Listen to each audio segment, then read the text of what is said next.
When sports journalist Marcus Gaines confronts Michael Jordan about Chicago Heights, 1987, in the lobby of Chicago's Drake Hotel, he expects denial, anger, perhaps even threats.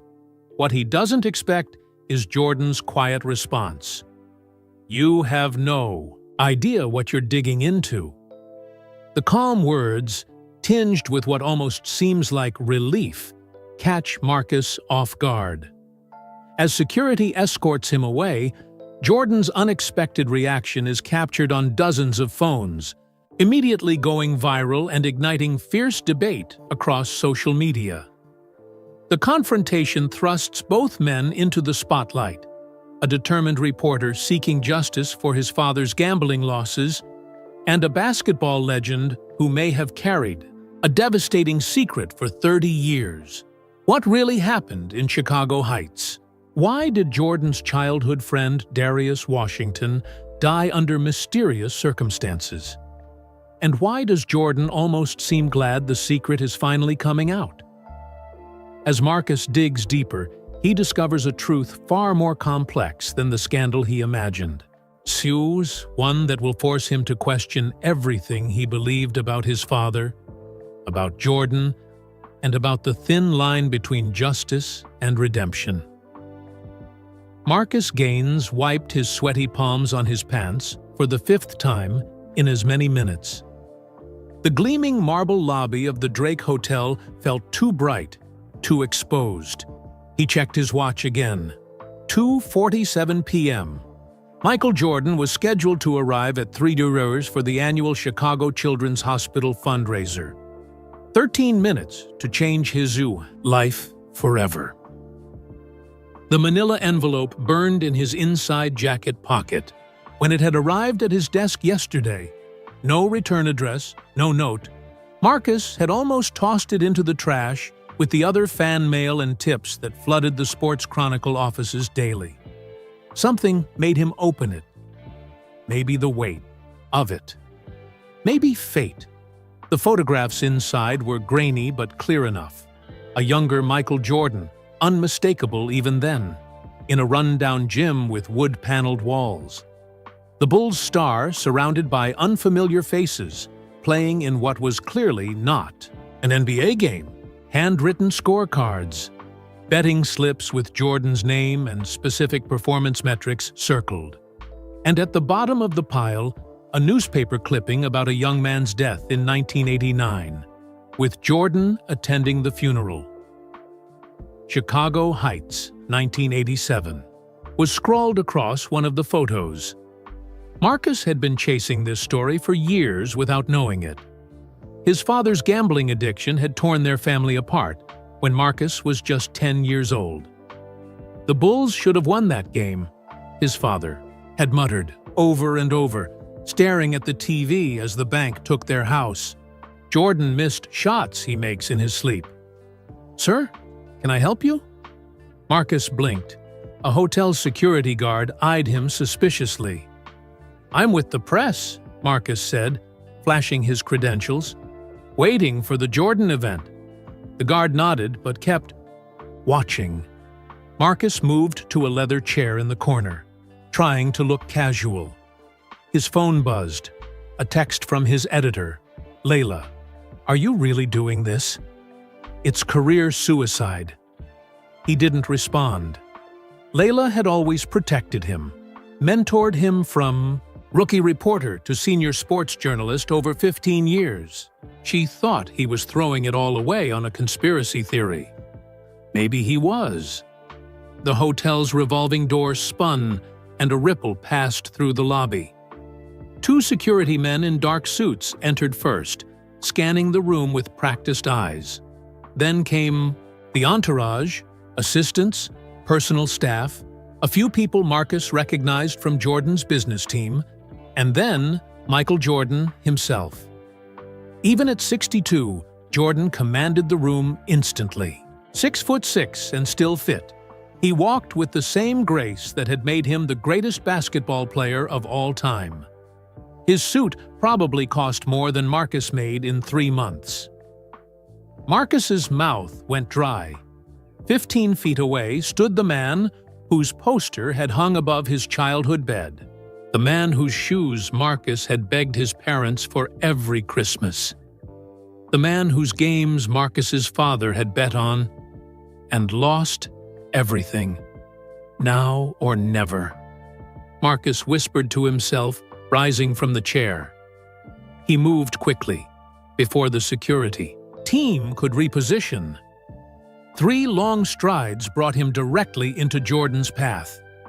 Behind him, Marcus heard a security guard shout something, but it was too late.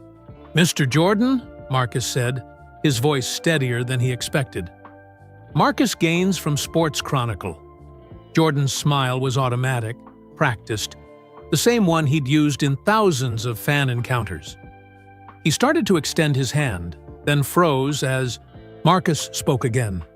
"I need to ask you about Chicago Heights, 1987. The change was instant. Jordan's eyes, always intense, narrowed to laser focus. The smile vanished. For a split second, something flashed across his face that Marcus had never seen in all his years of watching Jordan. Fear. "I don't know what you're talking about," Jordan said, his voice low. "I have photos, betting records. I know about Darius Washington." Security was closing in now. A large hand gripped Marcus's shoulder. "Sir, you need to step back." But Jordan raised his hand, stopping the guard. He leaned in closer to Marcus, close enough that Marcus could smell his cologne. "You have no idea what you're digging into," Jordan said, his voice almost a whisper. But it wasn't threatening. It was something else, something that made Marcus's certainty waver. It almost sounded like relief. Then the moment broke. Security surrounded Jordan, moving him toward the elevators. Another guard firmly steered Marcus toward the exit. "You're being asked to leave the premises, sir." But Marcus hardly heard him. He was watching Jordan's retreating back, the slight slump in those legendary shoulders as he entered the elevator. And he was replaying those unexpected words in his mind. "You have no idea what you're digging into." Not a denial, not a threat. Something else entirely. As the guard escorted him through the revolving door, Marcus noticed the phones. At least a dozen hotel guests and onlookers had their smartphones out, recording the confrontation. One woman was already typing furiously, probably posting to social media. By the time Marcus reached the sidewalk, his own phone was buzzing continuously. Layla, other reporters. The video was spreading. There would be no turning back now. He walked to the corner and hailed a cab, his mind racing. The investigation that had consumed his nights and weekends for months had just exploded into public view. The theory he'd pieced together from his father's ravings, from old betting records, from the statistical anomalies in certain Bulls games from the late 80s, it was all real. The greatest player in basketball history had a secret, and after 30 years, Marcus Gaines was going to expose it. As the taxi pulled away from the curb, Marcus looked back at the Drake Hotel. For a moment, he thought he saw Jordan watching from an upper window.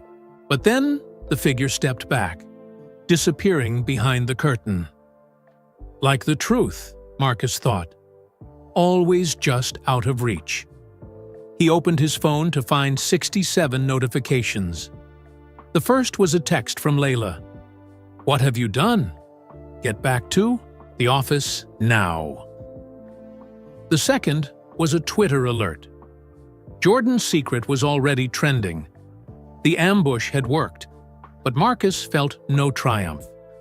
Just the strange hollowness that comes when a moment you've imagined for years finally arrives. And as the taxi merged into Chicago traffic, he couldn't shake Jordan's words, or the look in his eyes. Not anger, not fear. It had almost looked like Jordan was glad the secret was finally coming out. Chicago, 1987. The ball left Michael Jordan's fingers in a perfect arc, It swished through the net without touching the rim, like so many shots before it. The small crowd packed into the Chicago stadium erupted, but Michael barely heard them. At 24 years old, he was already learning to turn the roar of thousands into background noise. "That's game," he said simply, turning to Darius Washington with that famous grin. Darius tossed him a towel and shook his head. "Man, that's the third time this week. Those Boston boys still having nightmares about you?" Michael laughed, but his mind flashed back to the playoff series against the Celtics just a year earlier. 63 points against the best team in basketball. Even though the Bulls lost, that game had changed everything. Larry Bird had called him God disguised as Michael Jordan. The pressure had been building ever since. "Let's get out of here," Michael said, heading toward the tunnel. Too many eyes. Darius nodded, understanding immediately. They'd been friends since they were 10 years old, shooting hoops on cracked concrete courts in Wilmington, North Carolina. When Michael got drafted by the Bulls in 1984, Darius had followed him to Chicago, taking a job at a local car dealership. He was the one person Michael could still be himself around. In the locker room, reporters circled like hungry sharks. The Bulls had just lost their 5th straight game, despite Michael's 45 points. "Michael, does it frustrate you carrying this? Team night after night? Jordan, do you think management needs to get you more help?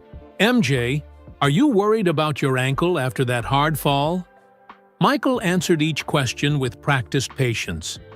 At just 3 years into his NBA career, he had already mastered the art of saying nothing while seeming to say something. A TD. Bulls were struggling at 11-17, but Michael was averaging almost 37 points per game. Chicago's hope rested entirely on his shoulders. Later, as Michael's red Ferrari pulled out of the stadium parking lot, Darius fidgeted with the radio dial. "You don't need to stick around tonight, D," Michael said. "I know you got that date with Shanice."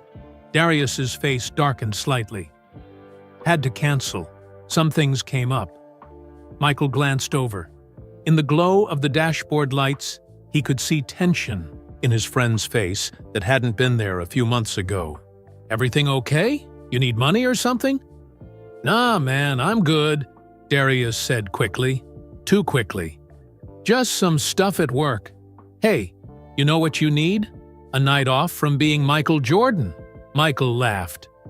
"And how exactly do I do that?" "I know a place.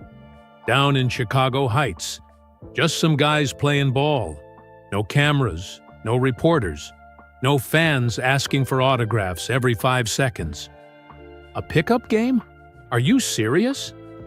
These ain't just any pickup games. Good players. Guys who played college, some overseas pros. 1 or 2 who almost made the league. They go hard." Darius paused. "And nobody would expect to see Michael Jordan there. You'd just be another player." Michael considered it. The idea was appealing, just basketball, without the weight of the franchise on his shoulders. Without the endless questions and expectations. Who runs these games? Guy named Victor Caston. Owns some businesses in the Heights. Nice gym, closed to the public. Real wooden floor, not that concrete stuff we grew up on. Michael drummed his fingers on the steering wheel. "Sounds like you've been going without me," Darius shrugged. "Once or twice. They're good runs." Something in his friend's voice made Michael look over again. "This Caston guy? He on the level?" "He's just a businessman who loves basketball," Darius said. "Come on, MJ. When's the last time you played just for fun?" Michael couldn't remember. That was what decided it? All right, but we keep it quiet. Last thing I need is the front office hearing I'm playing extra games with my ankle. Darius grinned, but Michael noticed it didn't reach his eyes. The gym in Chicago Heights didn't look like much from the outside. just a plain brick building behind a furniture warehouse. But inside, Michael was impressed. Full court, polished hardwood, professional backboards. About 30 men were scattered around. Some stretching, some shooting, some just watching. When Michael walked in, the place went silent for a moment. Then a tall, broad-shouldered man approached with his hand extended. Mr. Jordan. Victor Caston. It's an honor to have you in my gym. Caston was around 50, with salt and pepper hair and the build of a former athlete gone slightly soft. His handshake was firm, his smile practiced. Darius has told me a lot about these games, Michael said. Best runs in Chicago, outside the stadium, Caston said. Though with you here, that might change. The games were intense, just as Darius had promised. These weren't starstruck fans taking it easy on a celebrity. They came at Michael hard, double teams, physical defense. It felt good, pure, just basketball. During a water break, Michael noticed Caston talking quietly with Darius in the corner. His friend looked tense, nodding at whatever Caston was saying. When he saw Michael watching, Darius forced a smile and walked over. Told you these guys could play, he said, draining a paper cup of water. You weren't lying, Michael agreed. Who's the big guy with the skyhook? He's got moves. Terrence Willis. Could have been NBA if he hadn't blown out his knee at Michigan. As they talked, Michael noticed a few men on the sidelines who weren't dressed to play. They watched the games with unusual intensity, occasionally writing in small notebooks. Scouts? Michael asked, nodding toward them. Darius hesitated. Just some of Victor's friends. They like basketball. Before Michael could ask more questions, Caston blew a whistle to start the next game. They played for nearly 3 hours. By the end, Michael's jersey was soaked with sweat, his legs pleasantly tired. It had been years since he'd played without thinking about standings, statistics, or sponsors. You're welcome back any time, Mr. Jordan, Caston said, as Michael prepared to leave. We played Tuesday and Thursday nights. Very discreet. No press, no photos. In the car, Michael felt more relaxed than he had in months. That was exactly what I needed, Dee. Thanks. Darius seemed distracted. Yeah, no problem. You sure everything's okay? You've been quiet all night. Just tired, Darius said, staring out the window at the passing streetlights. Hey, those guys. Loved having you there. You planning to come back? Michael nodded slowly. Yeah, I think I might. It's nice to remember why I started playing in the first place. Darius smiled, but again, it didn't reach his eyes. As they drove through the dark Chicago streets, neither of them could have known how those games in Chicago Heights would change everything. Not just for them, but for basketball history. Or that within 2 years, Darius Washington would be dead. And Michael Jordan would carry a secret that would haunt him for the next 30 years. Present-day Marcus's taxi pulled up to the Sports Chronicle building just as his phone rang for the 20th time. This time, he answered. Where the hell are you?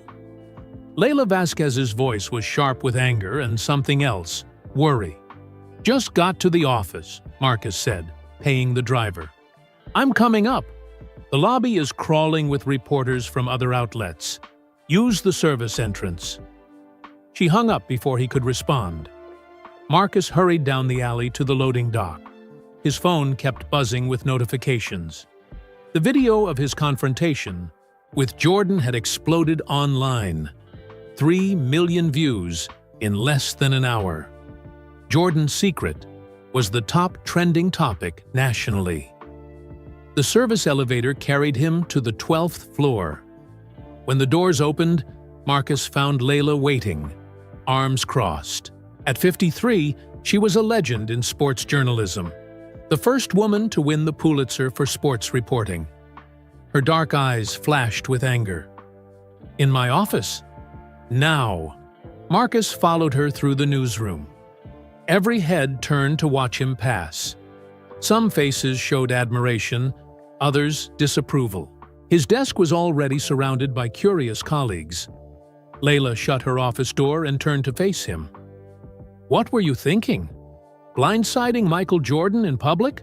Without telling me?" "If I'd told you, you would have stopped me," Marcus said. "Damn. Right, I would have." She paced behind her desk. "You ambushed the most famous athlete in American history without any concrete evidence." "I have evidence," Marcus insisted, pulling the manila envelope from his jacket.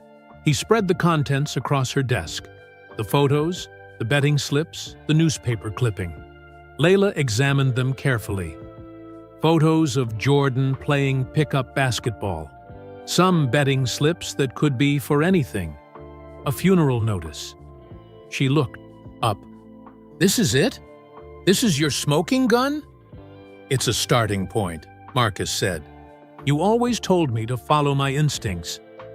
I also told you to verify your facts before making accusations." Layla sank into her chair. "Your phone video is all over Twitter. Jordan's team has already released a statement." She turned her computer, monitor toward him. The statement was brief. "The allegations implied by a reporter today are completely baseless. Mr. Jordan categorically denies any improper conduct related to basketball or gambling at any point in his career. We are considering all legal options." "They're threatening to sue," Layla said. "Not just you. The whole paper." Marcus felt his stomach twist. He'd expected backlash, but not this fast. "What does our legal team say?" "They're reviewing the video, but Harriman already called me. He says if we don't have rock-solid evidence of wrongdoing, we're exposed." A knock at the door interrupted them. Amy from the digital team poked her head in. "Sorry, but you both need to see this. ESPN, Fox Sports, and The Athletic have all released statements supporting Jordan. They're calling our reporting ambush journalism and a disgrace to sports media." Layla rubbed her temples. "Great. Just great." When Amy left, Marcus slumped into a chair. "I knew they'd close ranks around him. Jordan is untouchable." "You make it sound like a conspiracy," Layla said. "Did it occur to you that maybe, just maybe, Michael Jordan isn't hiding anything? That maybe you're seeing patterns that aren't there because of your personal history?" Marcus stiffened. "This isn't about my father." "Isn't it?" Layla's voice softened. "Marcus, you were 10 years old when your dad lost everything betting on Bulls games. That's traumatic. It would be natural if—" "This isn't about my father," Marcus repeated firmly. "It's about the truth. Something happened in Chicago Heights in 1987. Something that connects Jordan, gambling, and Darius Washington's death. I know it." Layla studied him for a long moment. "You've been working on this story for months, haven't you?" "Behind my back." Marcus nodded slowly. "I didn't want to bring it to you until I had more. But when that envelope arrived yesterday—" "Who sent it?" "I don't know. No return address." Layla sighed heavily. "You know what this looks like, right? A reporter with a personal grudge ambushing a sports icon based on anonymous tips and flimsy evidence." She held up her hand as Marcus started to protest. "I'm not saying that's what it is. I'm saying that's how it looks." Marcus's phone buzzed with a text. He checked it and went pale. "What now?" Layla asked. "Jordan's niece, Natalie Jordan. She's an attorney with Palmer and Westwick. She's downstairs demanding to see me." Layla stood up. "Don't say a word to her without our lawyers present." She walked to the door, then turned back. For what it's worth, I believe you believe in this story. But Marcus, you need more than belief. You need facts. Hard evidence. I'll find it. Marcus promised. You'd better. Because right now, your career is hanging by a thread. And you've put the reputation of this entire paper on the line.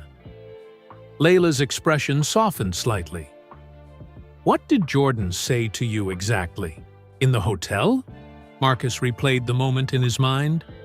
He said, "You have no idea what you're digging into." That's it? Yes. But it wasn't what he said. It was how he said it. He seemed almost relieved. Layla considered this. That's not the reaction of a guilty man, Marcus. No, Marcus agreed. It's the reaction of a man who's been carrying a burden for a very long time. Layla shook her head. Find the facts.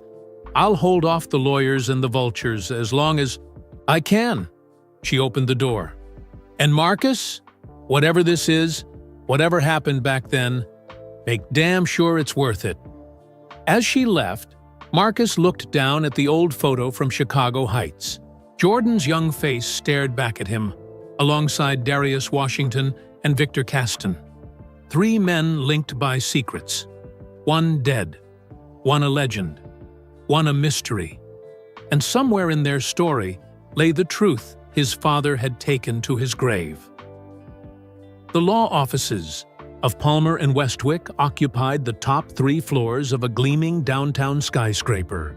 Marcus sat in a conference room with panoramic views of Lake Michigan, feeling distinctly outmatched. To his left sat Stuart Harriman, the Chronicle's lead attorney, looking uncomfortable in his rumpled suit. Across the table, Natalie Jordan watched them with cool, appraising eyes. At 35, Natalie had her uncle's intensity, if not his height. Harvard Law School, 5 years at the Justice Department, and now a rising star at Chicago's most prestigious firm. The family resemblance was subtle but unmistakable. The same determined jaw, the same unwavering focus. "Let me be clear, Mr. Gaines," she said, sliding a document across the table. "This is a cease and desist letter. If the Sports Chronicle publishes any unsubstantiated allegations about my uncle, we will pursue legal action immediately." Harriman picked up the letter. "We understand your position, Ms. Jordan. However, Mr. Gaines hasn't actually published anything yet. No, he's just publicly ambushed my uncle with vague accusations and created a social media firestorm." Her voice remained calm, but her eyes fixed on Marcus. "Tell me, what exactly do you think you know about Chicago Heights?" Before Marcus could answer, Harriman cut in. "My client isn't going to discuss his ongoing reporting with you, Ms. Jordan." "Fair enough." Natalie leaned back in her chair. "Then let me tell you what I know. I know your father, Richard Gaines, lost your family home betting on basketball. Games in the late 1980s.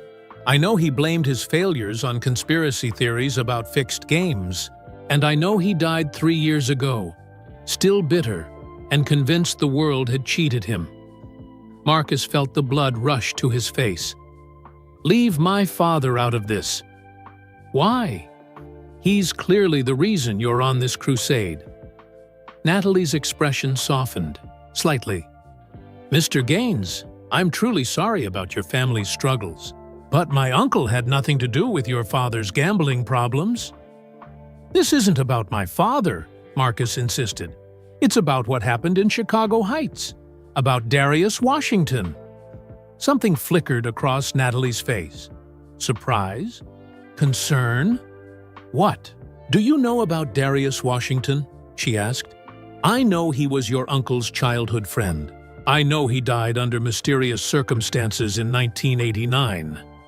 And I know Michael was at his funeral." Marcus leaned forward. "What I don't know is why your uncle was playing in unsanctioned games in Chicago Heights." or why there were betting slips with specific performance metrics circled.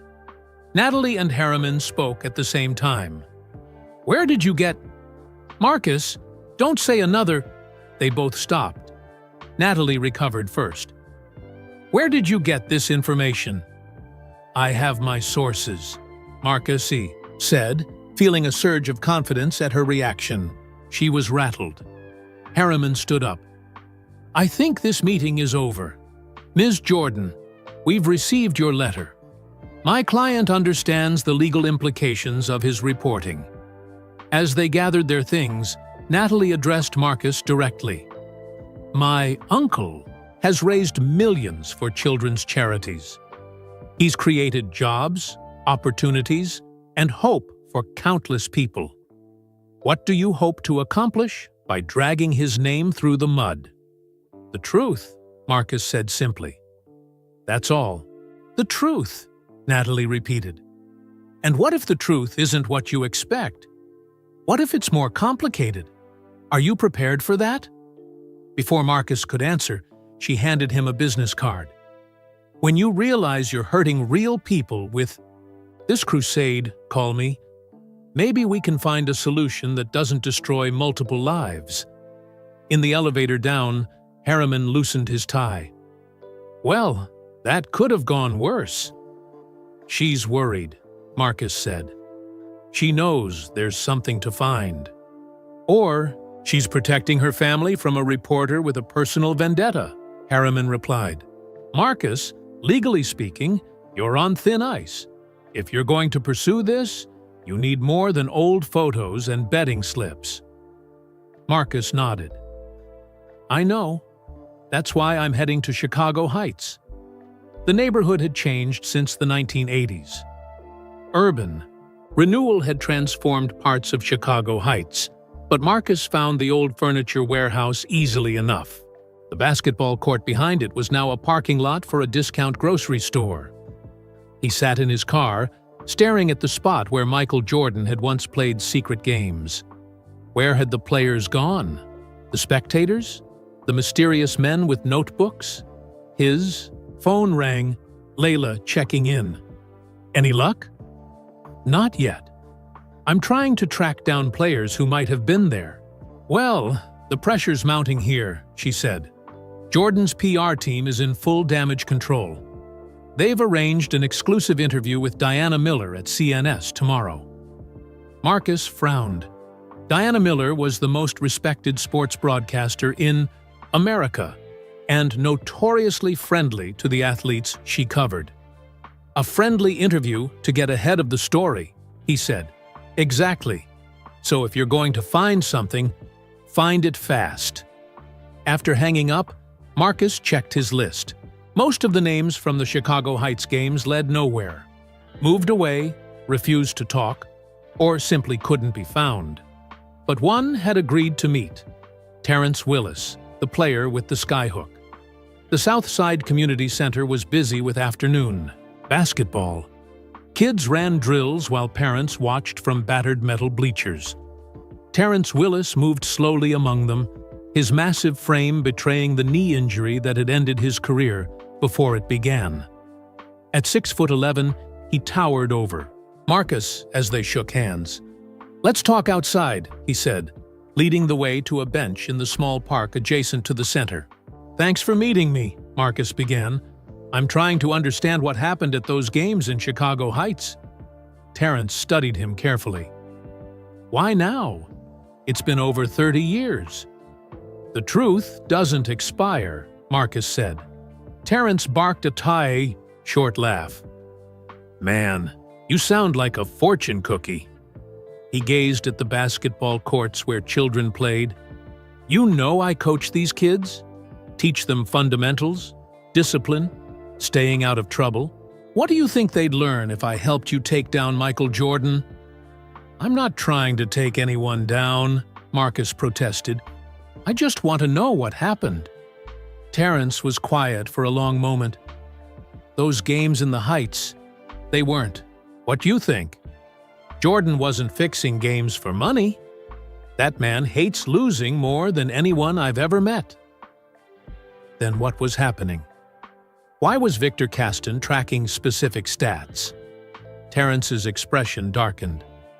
Caston was a businessman with connections. The kind of connections you don't say no to. Organized crime? I didn't ask questions, and neither should you. Terrence rubbed his bad knee. But I'll tell you this. There were some nights when Jordan played different. Not worse, exactly. Just different. How so? Little things. Taking jump shots instead. Of driving to the basket. Passing more in key moments. Missing shots that I'd seen him make 1,000 times in warm-ups. Terrence shook his head slowly. Most people wouldn't notice. But when you've played basketball your whole life, you can tell when someone's holding back, even just a little. Marcus felt his pulse quicken. Why would Jordan hold back? You'd have to ask him.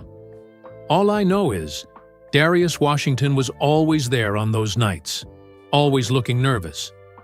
Terrence stood up. That's all I'm saying.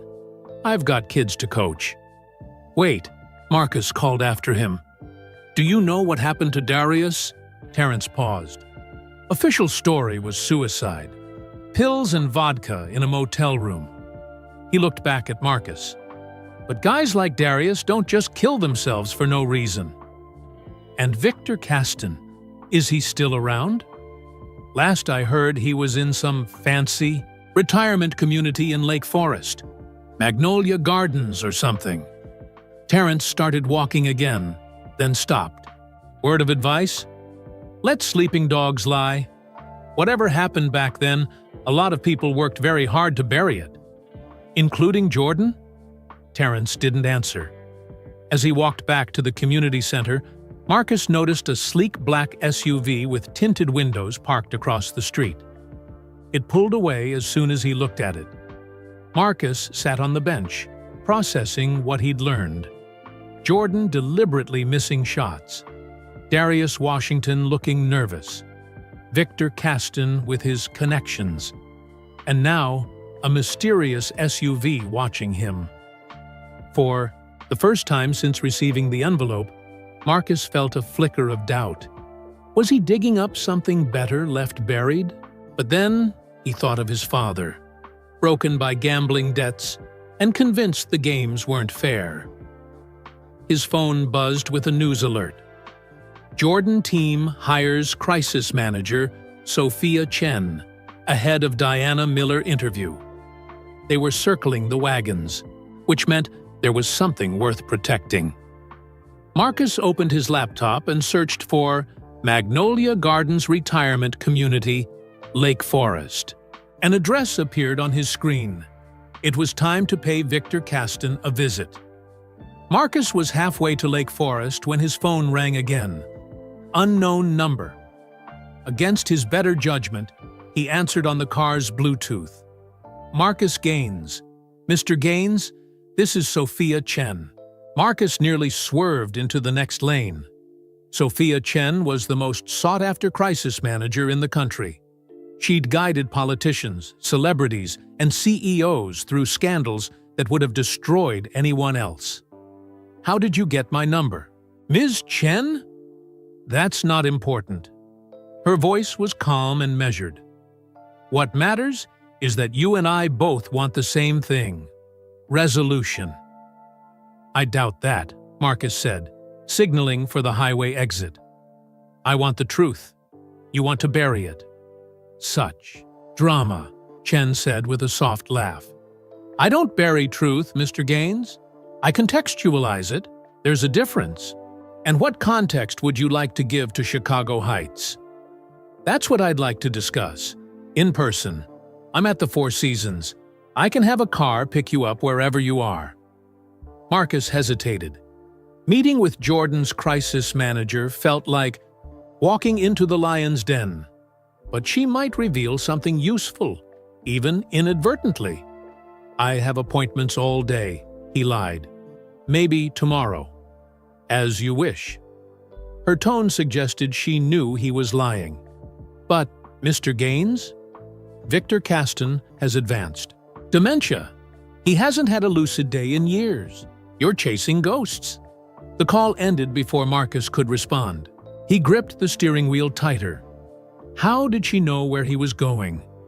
The same way Natalie Jordan knew about his father, he supposed. They were doing their homework, which meant they saw him as a real threat. Magnolia Gardens was more luxury, resort than retirement home. Manicured grounds, doormen in crisp uniforms, a fountain featuring actual swans. Marcus approached the front desk with practiced confidence. "I'm here to see Victor Caston." His niece said, "I might find him in the garden this time of day." The receptionist smiled. "Mr. Caston usually sits by the koi pond until dinner. Just follow the path outside." Sometimes, the simplest lies worked best.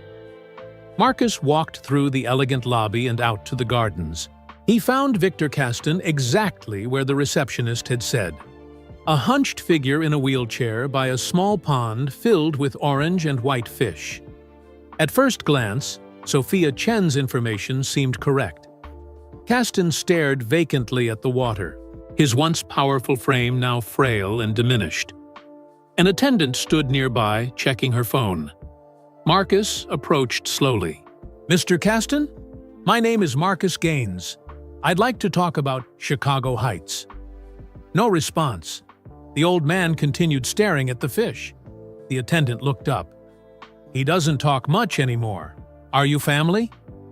"An old friend," Marcus lied again. "I used to play basketball in his gym." "Basketball?" A surprising clarity flashed in Caston's eyes. "You played in my games?" The attendant looked surprised. "That's the most he's said all week." "Would you mind if I sat with him for a few minutes?" Marcus asked. She shrugged. "I need a coffee anyway. 10 minutes?"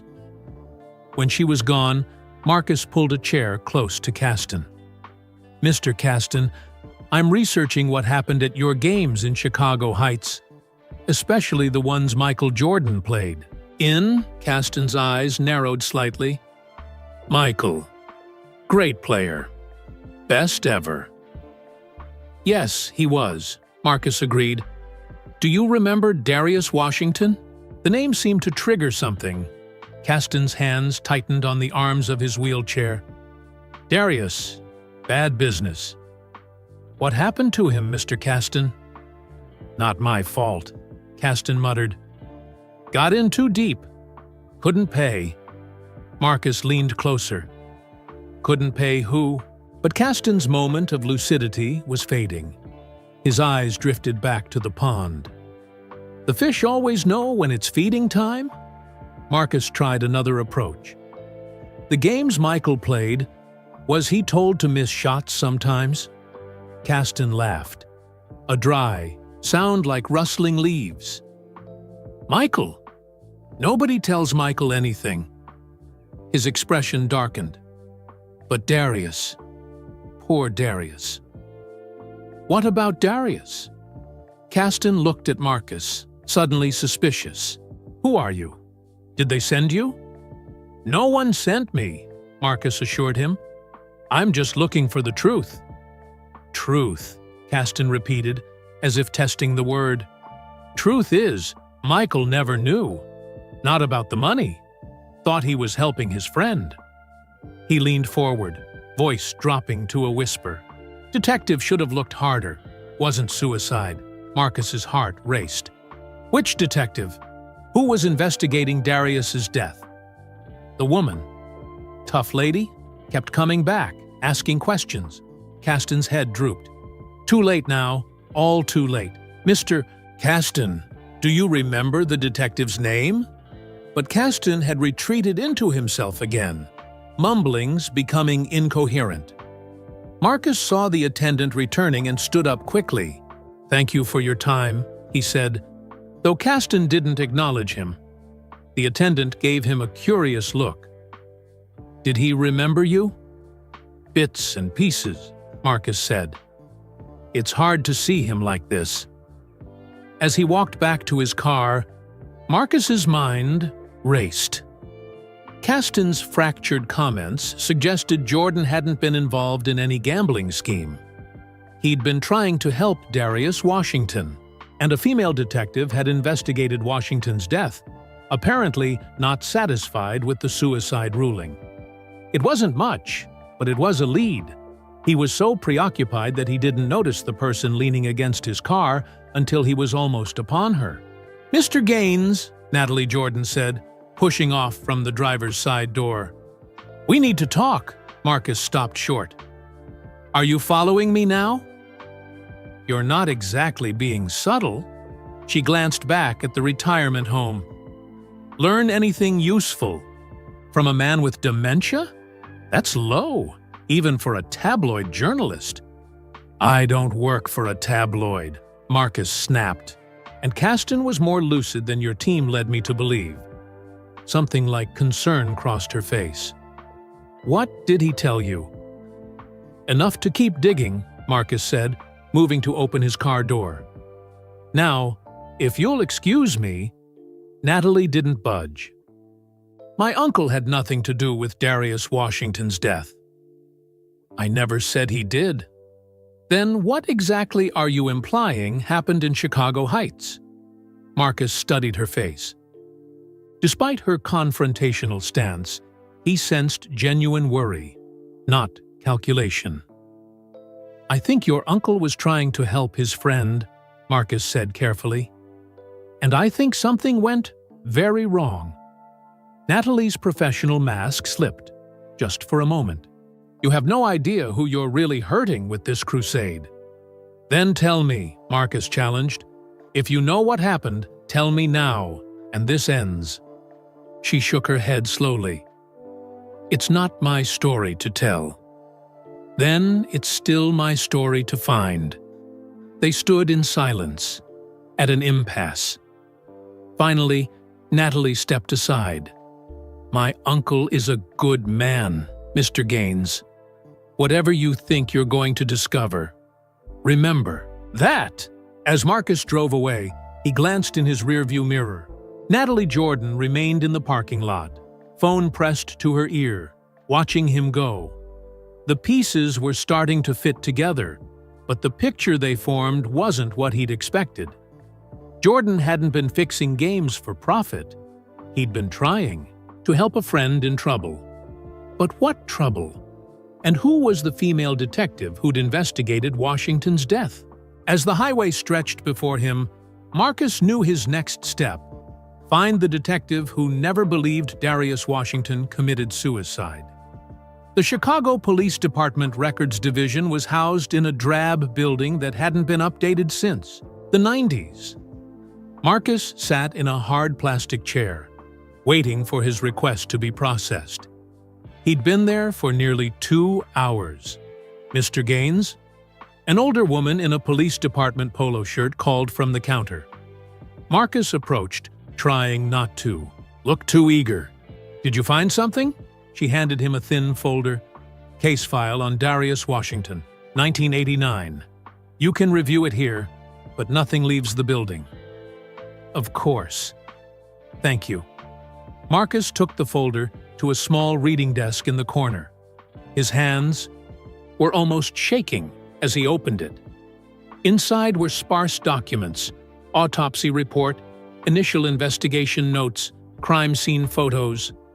The official cause of death was listed as apparent suicide by drug overdose, pills and vodka, just as Terrence Willis had said. He scanned the report for the lead detective's name. Detective Elaine Harper, badge number 4487. The photos were grim. Darius Washington's body on a motel bed, pill bottle on the nightstand, empty vodka, bottle on the floor. No note. The autopsy showed high levels of Valium and alcohol. Everything pointed to suicide. Except one thing. Detective Harper's final notes included a single line that caught Marcus's attention. Despite appearance of suicide, certain inconsistencies warrant further investigation. But there was no follow-up report. No details about the inconsistencies. The case had been closed anyway. Marcus took photos of everything with his phone, then returned the folder to the counter. Is there any way to contact Detective Harper? I'd like to ask her about this case. The woman frowned. Harper? Elaine Harper? She retired about 10 years ago. No idea where she is now. Any way to find out? We don't give out personal information about former officers, she said firmly. Marcus had expected that. I understand. Thank you for your help. Outside, Marcus called Layla. I've got a name, Detective Elaine Harper. She investigated Darius, Washington's death in 1989. Give me a minute, Layla said. He could hear her typing. As an investigative journalist for over 20 years, Layla had connections everywhere. Elaine Harper, retired CPD, moved to Wisconsin after retirement. Lives in a small town called Pine Lake. I'll text you the address. How did you... Police Union newsletter, Layla said. They do features on retired officers. And Marcus? Jordan's. Interview with Diana Miller airs tonight. Be ready for the fallout. Pine Lake, Wisconsin was a 3-hour drive north of Chicago. Marcus arrived just before sunset, following his GPS to a modest cabin on the edge of the lake. A small dock extended into the water, where a gray-haired woman sat in a folding chair, fishing. Marcus approached slowly, not wanting to startle her. Detective Harper? She turned, her weathered face showing no surprise. Been a long time since anyone called me detective. Who's asking? Marcus Gaines. I'm a reporter with the Sports Chronicle. Ah, she reeled in her line and set the rod aside. The one who confronted Michael Jordan. I've been expecting someone to come digging. Marcus blinked in surprise. You've been following the story? Hard to miss. She gestured to the chair next to hers. Sit if you want. Beer's in the cooler. Marcus sat and grabbed a beer. I'm investigating what happened in Chicago Heights in 1987, and Darius Washington's death in '89. Harper sighed. Ancient. History. Not to some people. True enough. She took a long drink from her own beer. What do you want to know? You investigated Washington's death. The report says suicide, but your notes mentioned inconsistencies. Harper nodded slowly. Good research. Those inconsistencies bothered me for years. What were they? Little things. The pill bottle had no fingerprints, wiped clean. Washington was right-handed, but the vodka bottle was on the left side of the bed. His car was parked oddly, like someone else had parked it. She shook her head. Nothing solid enough for my captain to keep the case open. You think he was murdered? I think someone made it look like suicide. Washington had gambling debts to some very dangerous people. Victor Caston? Harper laughed. Caston was just the front man. He ran the games, handled the smaller bets, but he answered to people from the outfit. The Chicago mob? They had a piece of everything back then, including some alleged point-shaving operations. She gave Marcus a significant look. Washington was skimming money, taking bets, not reporting all of them to his bosses, pocketing the difference. And they found out? That's my theory, but I could never prove it. Every lead dried up. Witnesses, suddenly, couldn't remember anything. Her eyes narrowed. What's your interest in all this? Why Jordan? Marcus explained about the anonymous envelope, the photos, his suspicions. Harper listened without interrupting. When he finished, she laughed again. Son, you've got it backwards. Jordan wasn't fixing games. He was trying to save his friend. What do you mean? Washington got in too deep with the wrong people. Couldn't pay his debts. Jordan found out, and tried to help, playing in those unsanctioned games, occasionally holding back just enough to help Washington with the betting spreads. She looked out at the lake. Jordan was trying to buy time for his friend to get square with the outfit. Marcus felt dizzy with this new information. How do you know this? Because Jordan came to see me after Washington died. He was devastated, thought it was his fault for not doing more. Harper's voice softened. He was just a kid himself, really. 26 years old. Best basketball player in the world. But still just a young man who couldn't save his friend.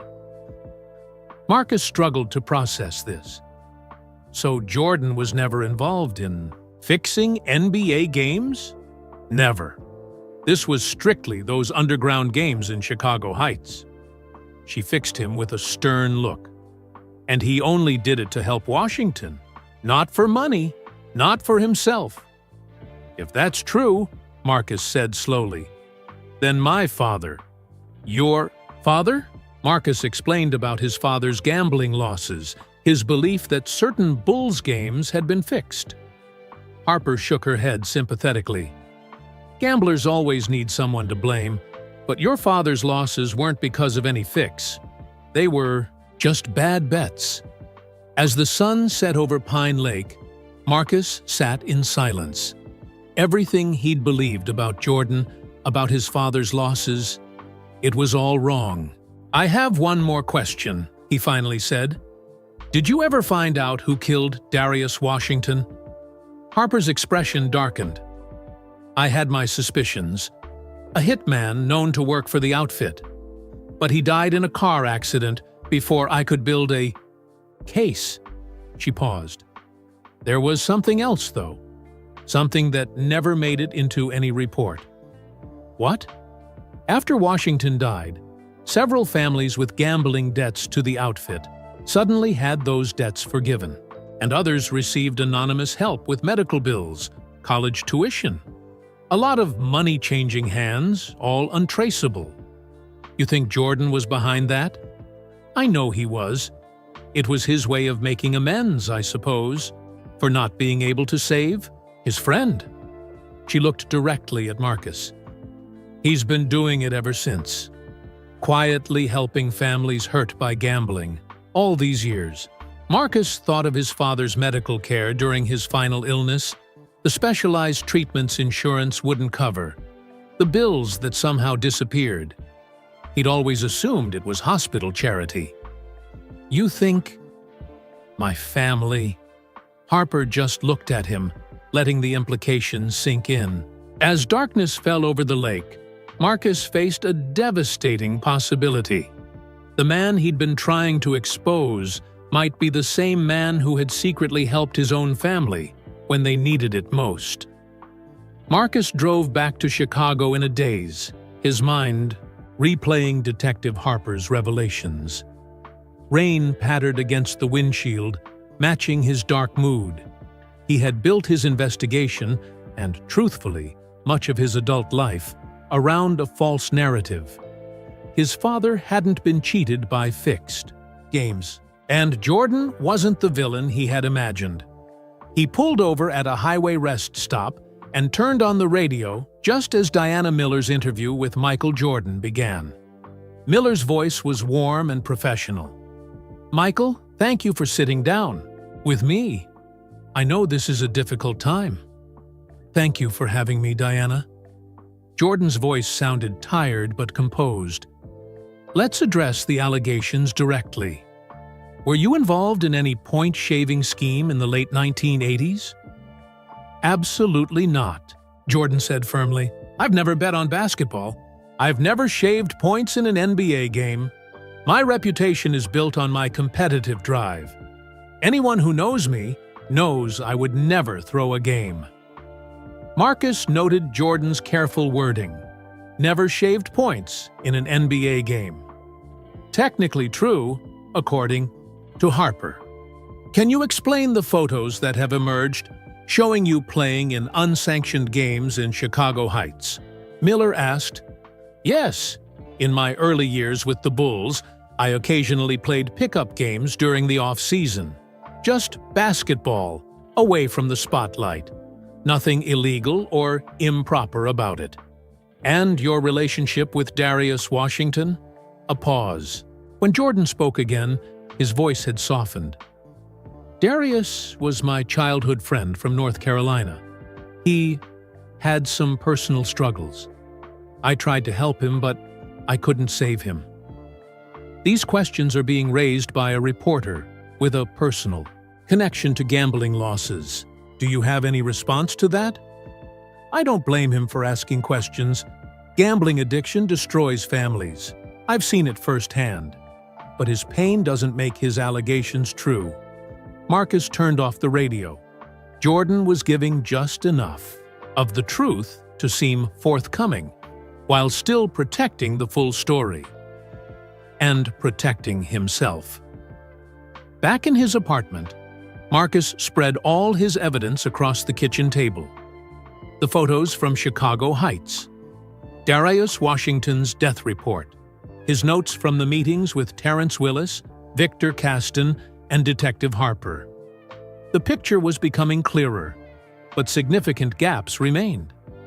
How deep was Washington's involvement with the Chicago outfit? How much did Jordan actually know about the gambling operation? And who had sent Marcus the anonymous envelope that started it all?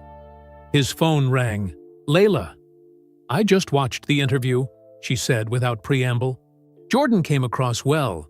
Sympathetic, direct, just emotional enough. The public is taking his side. I'm not surprised. You sound different, Layla observed. What did you find in Wisconsin? Marcus hesitated. It's complicated. Can we meet tomorrow? I need to figure out my next steps. Sure, but heads up, Natalie Jordan has filed the lawsuit. We're officially being sued for defamation. But I haven't published anything yet. Doesn't matter. The implication was enough, especially after the video went viral. The chronicles how lawyers want to meet first thing tomorrow. After hanging up, Marcus paced his apartment. The lawsuit changed things. He needed more concrete evidence, not just of what had happened in Chicago Heights, but of everything that followed. He kept coming back to one question: who had access to all this information?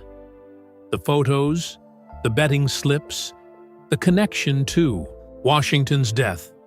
It had to be someone close to the original events, someone who knew exactly what had happened.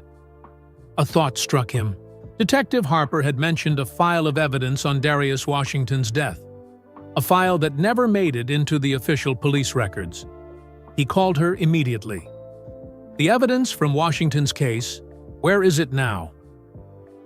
In my personal storage, Harper said.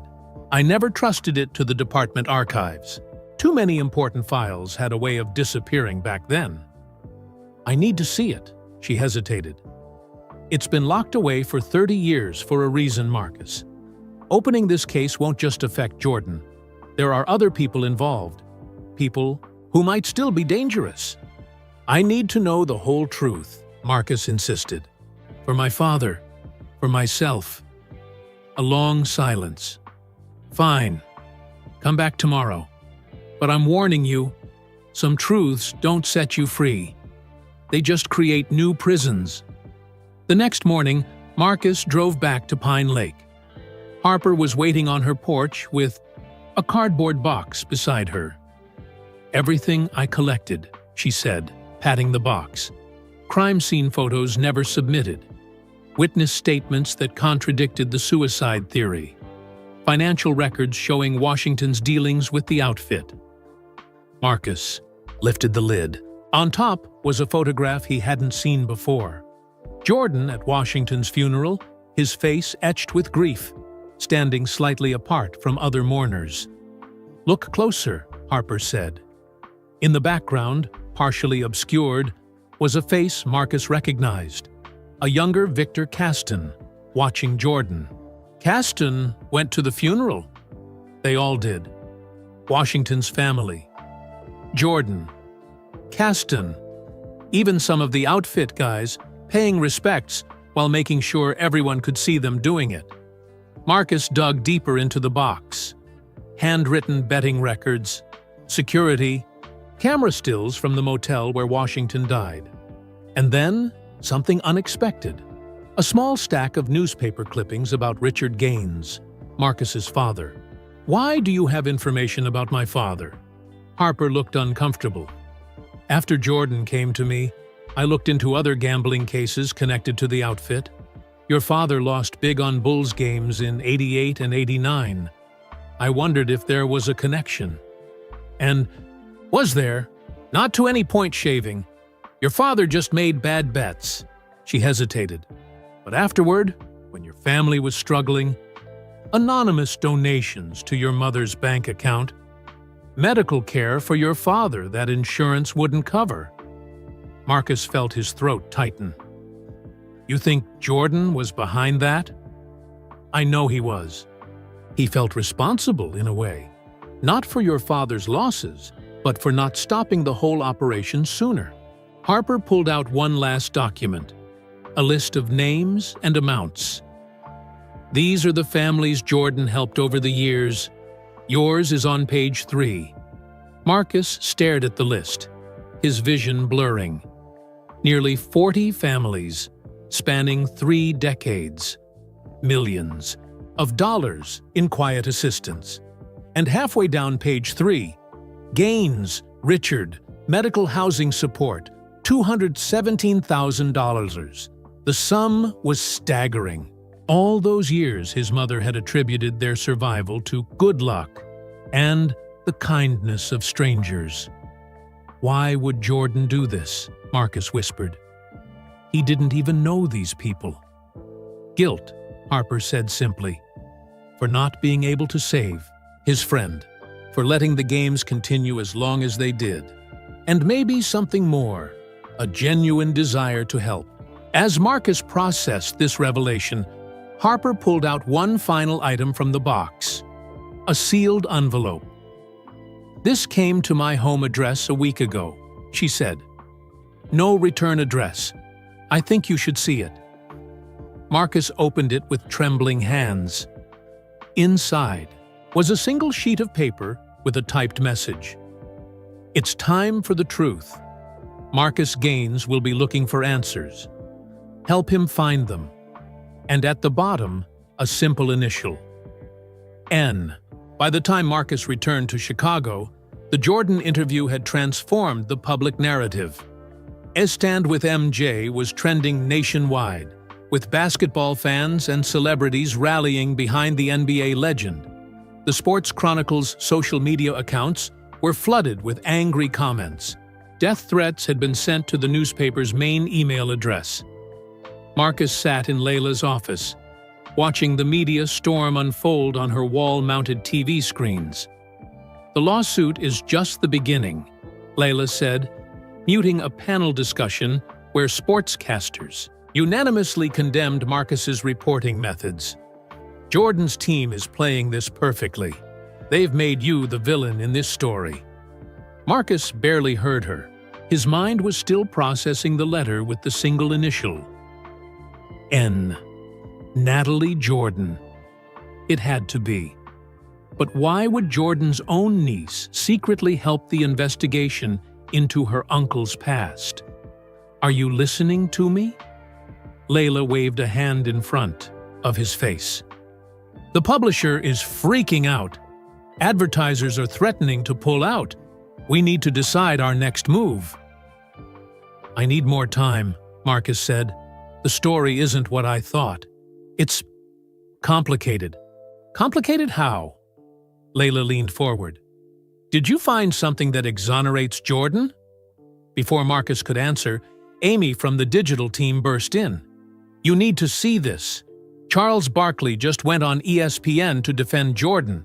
She turned up the volume on one of the screens. Barkley, Jordan's longtime friend and former rival, was in full protective mode. "Michael Jordan is the most competitive human being I've ever met," Barkley was saying. "The idea that he would throw games is absurd. This reporter should be ashamed of himself for ambushing a legend based on nothing but old photos and conspiracy theories. The host nodded sympathetically. Other former players have also spoken out. Scottie Pippen called the allegations a disgrace, and Dennis Rodman said, and I quote, "Anyone who believes MJ would ever lose on purpose doesn't know a damn thing about basketball." Not everyone was defending Jordan unconditionally, however. A smaller news channel featured former referee Tim Donaghy, himself disgraced in a gambling scandal years earlier. "I'm not saying Jordan fixed games," Donaghy was saying carefully, "but those Chicago Heights games were known in certain circles. There was big money changing hands. If Jordan was involved, even peripherally, it deserves investigation." Social media reflected this divide. While most supported Jordan, a vocal minority used hashtags like "adding to Chicago Heights truth" and "on what is Jordan hiding." Conspiracy theories flourished in these online spaces, most far more sensational than the actual truth. "Jordan's charitable foundation is taking a hit," Amy reported, scrolling through her tablet. "Donations are down 30% since the story broke, and Nike's stock dipped 2 points this morning." Layla dismissed Amy with a nod, then turned back to Marcus. "This isn't just about you or Jordan anymore. Real damage is being done. If you have evidence that changes the narrative, we need it now." Marcus stared out the window at the Chicago skyline. "I think Jordan was trying to help his friend who was in trouble with the mob. He played in those unsanctioned games and occasionally held back, not to fix NBA games, but to help Washington with his debts to dangerous people." Layla's eyes widened. "That's not what I expected. Do you have proof?" "Pieces. Detective Harper's testimony? Some evidence files? Nothing conclusive. Yet." "So Jordan wasn't fixing games for profit, but to help a friend in trouble? That's a very different story than what people are assuming." "There's more," Marcus said hesitantly. "After Washington died, likely murdered by mob associates, Jordan started anonymously helping families affected by gambling, including, possibly, my own family." Layla sat back, stunned. "Your family? How?" "Medical bills for my father, housing support when we lost our home." Marcus swallowed hard. "Over $200,000 over the years." Silence filled the office. Finally, Layla spoke. "If true, that's not just a different story. It's the opposite of what everyone thinks you're investigating." Marcus nodded. "I know. So what now? You started this. People are taking sides. Jordan's legacy is being questioned. His foundation is suffering. And it sounds like the real story might actually enhance his reputation, not damage it." "I need to talk to Jordan directly," Marcus said. "One-on-one. No cameras, no lawyers. Just the truth. After you ambushed him at the Drake, his team will never agree to that." "Maybe not." Marcus pulled out his phone and showed her Natalie Jordan's business card. "But I think I have someone who might help arrange it." Layla studied him for a long moment. "Whatever you decide, the Chronicle stands behind you. But Marcus, make sure you're pursuing the truth, not just what you want to believe." As Marcus left her office, he passed a TV showing Jordan's basketball highlights. The familiar sight of number 23 soaring through the air, defying gravity as only he could, now carried a weight it never had before. The man who had once been Marcus's childhood hero, then his obsession, had become something far more complex. A flawed human being who had made a terrible mistake trying to save his friend, then spent 3 decades trying to make amends. Now Marcus needed to decide what to do with that truth. Marcus sat at his desk, staring at a blank document on his computer screen. The pressure to publish something was mounting. His editor needed a story. The public wanted answers, and Marcus himself needed resolution. But what story should he tell? His phone buzzed with a text from Layla. "Publisher wants update. What are you filing?" Before he could respond, another message arrived. This one from Natalie Jordan. "Meet me at the lakefront trail near Navy Pier. 30 minutes. No please, no explanation. Just a demand." Marcus grabbed his jacket and headed out. The lakefront was crowded with joggers and tourists enjoying the spring day. Marcus spotted Natalie sitting on a bench overlooking Lake Michigan, sunglasses hiding her eyes despite the cloudy weather. "You found something in Detective Harper's files," she said as he sat beside her. "Not a question, but a statement." "You knew I would," Marcus replied. "Just like you knew I'd go to Harper in the first place. You sent her that letter, didn't you?" And for Natalie, she removed her sunglasses, revealing tired eyes. "What exactly did you find?" "Evidence that your uncle was trying to help Darius Washington. That Washington was in trouble with the Chicago outfit. That after Washington died, Jordan spent decades anonymously helping families hurt by gambling addiction." Marcus paused. "Including mine." Natalie showed no surprise. "And now you don't know what story to write? Why did you lead me to Harper? Why help me investigate your own uncle?" She stared out at the lake. "My uncle has carried this secret for 30 years. It's eaten at him, shaped everything he's done since. The charities, the foundations, the millions in anonymous donations. It all traces back to Darius." She turned to face Marcus. "I thought it was time for the truth. All of it." "Does Jordan know you've been helping me?" "No, and he can never know." Her voice was firm. "My uncle doesn't want anyone's gratitude or recognition for what he's done, especially not from the families he's helped. So what now? I'm supposed to bury the story? Pretend I never found anything?" "That's up to you." Natalie handed him a thick manila envelope. "But you should have all the facts first."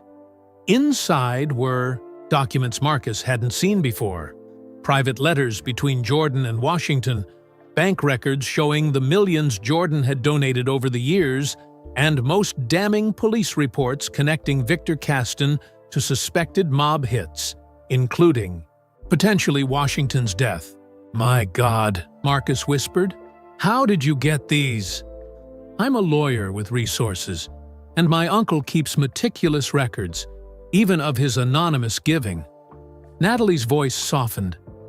"He never wanted credit. He just wanted to make amends." "Amends for what? He didn't kill Washington?" "No, but he believes he could have saved him. Could have stopped him from getting involved with Caston in the first place." She stood up. "It's all there.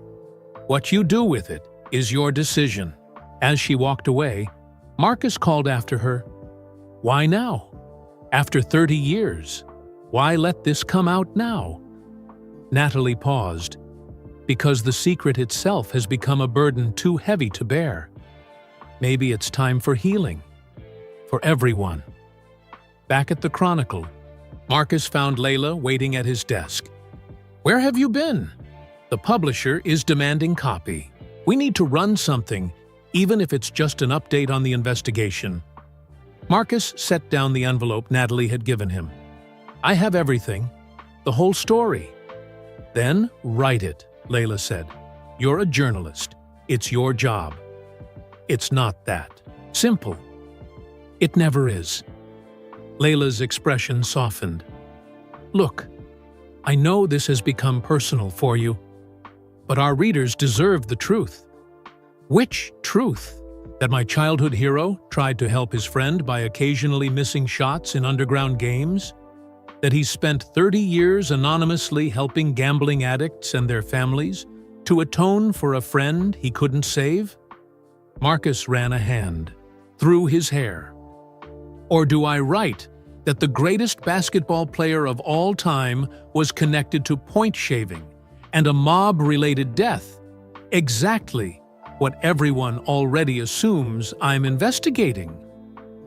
Layla sat on the edge of his desk. Write the story that needs to be told. The true one. Marcus began typing, the words flowing easily now that he had made his decision. He wrote about Jordan and Washington's friendship, about Washington's gambling debts to dangerous people, about Jordan's desperate attempt to help by occasionally holding back in those Chicago Heights games. He wrote about Washington's death, the investigation that went nowhere, and Jordan's decades-long mission to anonymously help families affected by gambling addiction. He included everything, except the names of those families, including his own. When he finished, he slid the laptop toward Layla. There it is, the truth. She read it carefully, her expression unreadable. When she finished, she asked, "Are you sure about this?" "I've never been more sure of anything." Layla nodded slowly. "It's a powerful story. If we run it, Jordan's legacy changes forever. Not destroyed, but complicated. Human. And if we don't run it, then we're not doing our jobs as journalists." She pushed the laptop back to him. "But there's something missing. You need to talk to Jordan himself. Get his side, directly. His team will never allow it. Then find another way." As if on cue, Marcus's phone rang, a blocked number. He answered cautiously. "Mr. Gaines." The voice belonged to Sophia Chen, Jordan's crisis manager. "My client would like to meet with you, tonight at his office. Alone." Marcus's heart raced. Why the change of heart? Let's just say certain information has come to his attention. Her tone was impossible to read. 8 o'clock. No recording devices, no photographers. Just you and Mr. Jordan. After she hung up, Marcus turned to Layla. "Jordan wants to meet. Tonight." "Good. Hear him out. Then make your final decision about the story." She stood to leave. "But Marcus, the publisher wants something tomorrow. Time's running out." Alone at his desk, Marcus stared at his article on the screen. Everything he had learned, everything he had discovered about Jordan, about Washington, about his own family's connection to the story. It was all there. His phone buzzed with another text. This one from Detective Harper. "Be careful tonight. Old secrets have a way of biting back." As evening fell over Chicago, Marcus prepared for what might be the most important interview of his career. The confrontation that had started at the Drake Hotel would end in Jordan's office. This time, Marcus wasn't hunting for a scandal. He was searching for understanding. And perhaps forgiveness, not just for Jordan, but for himself, for his father, for all of them caught in this 30-year web of secrets and consequences. The truth was within reach. But as he would soon discover, truth rarely brings the closure we expect. Jordan's corporate headquarters occupied the top floor of a sleek downtown high-rise. At precisely 8 o'clock, Marcus stepped out of the elevator into a minimalist lobby dominated by a backlit silhouette of Jordan's famous Jumpman logo. Security guard checked his ID, then led him down a hallway lined with framed jerseys and championship memorabilia. Each display case held a piece of basketball history. The shoes from the flu game, the ball from his final championship-winning shot with the Bulls, his Olympic gold medals. At the end of the hall stood a simple wooden door with no nameplate. The guard knocked once, then opened it without waiting for a response. "Mr. Gaines is here, sir." Michael Jordan sat behind a massive desk, studying something on a computer screen. He looked up and nodded. "Thank you, Tony. That'll be all." Ratturdibi, guard left, closing the door behind him. For a moment, neither man spoke. Marcus had imagined this meeting countless times since their confrontation at the Drake. But now that it was happening, he felt strangely calm. "Please, sit," Jordan said, gesturing to a chair across from him. Marcus sat, noticing the desk between them was empty, except for a single folder. The room itself was surprisingly modest for a billionaire's office. Basketball trophies and memorabilia, certainly, but nothing ostentatious. One wall featured photographs not of Jordan's basketball triumphs, but of charity events and children's hospital visits. "No recorder?" Jordan asked, his deep voice breaking the silence. "No, just like Ms. Chen requested." Jordan nodded. "I've read your draft article." Marcus stiffened. "How did you—" "Does it matter?" Jordan closed his laptop. "It's more accurate than I expected. Still missing some key details, but you got the important parts right." "Natalie gave you a copy," Marcus realized. "She's been working both sides all along." "My niece believes the truth should come out. I'm not sure I agree, but here we are." Jordan leaned back in his chair. "You've been hunting this story for months." "Why?" Marcus thought about deflecting, keeping to journalistic objectivity, but something in Jordan's direct gaze demanded honesty. "It started because of my father. He lost everything betting on Bulls games. He always believed something wasn't right about certain games, that the greatest player in the world sometimes made inexplicable mistakes. And you believed him." "I loved him," Marcus said simply. "When you're 10 years old and your hero tells you something, you believe it." Jordan nodded, understanding in his eyes. "We've all had heroes who disappointed us." "Like Darius Washington disappointed you?" A flicker of old pain crossed Jordan's face. "Darius didn't disappoint me. I failed him." "That's not how Detective Harper tells it. She says you tried to save him." "I tried. I failed." Jordan's voice was flat. "I had all the money and fame in the world, but I couldn't save my oldest friend from his demons. So you've spent 30 years trying to make up for it by helping other families affected by gambling." Jordan didn't confirm or deny it. Instead, he opened the folder on his desk and slid a photograph across to Marcus. It showed two boys around, 12 years old, skinny and grinning, on a cracked basketball court. One was recognizably a young Michael Jordan. The other, Marcus assumed, was Darius Washington. "We grew up together," Jordan said. "Played ball every day after school. When I got drafted by the Bulls, Darius followed me to Chicago. Couldn't make it in basketball. Wasn't quite good enough. But he wanted to be part of that world somehow. So, he got involved with Caston and the gambling operation." Jordan nodded. "At first, it was just hanging around the games, making connections. Then he started placing bets for people who didn't want to be seen betting. Then he was skimming money, thinking no one would notice. But the mob noticed. They always notice." Jordan's voice hardened. "They threatened him, gave him a choice: fix some games with inside information, or pay back everything he'd skimmed with interest. Money he didn't have. So he came to you." "Not. At first, I found out by accident. Overheard a phone call." Jordan stared at the old photograph. "I could have gone to the police.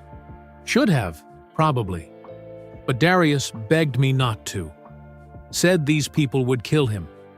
So I tried to help another way by playing in the Chicago Heights games, by occasionally holding back, missing shots you'd normally make. Just enough to help with the betting spreads, just until Darius could get square with these people." Jordan's jaw tightened. "It was wrong. I know that, but I thought I was saving." my friend's life. But it wasn't enough. No, Darius kept digging the hole deeper. More bets, more skimming. And when Kasten's bosses found out, Jordan fell silent. They killed him and made it look like suicide. Marcus finished. Jordan didn't respond directly. After Darius died, I swore I'd never be involved in anything like that again. But I also promised myself I'd try to help families hurt by gambling.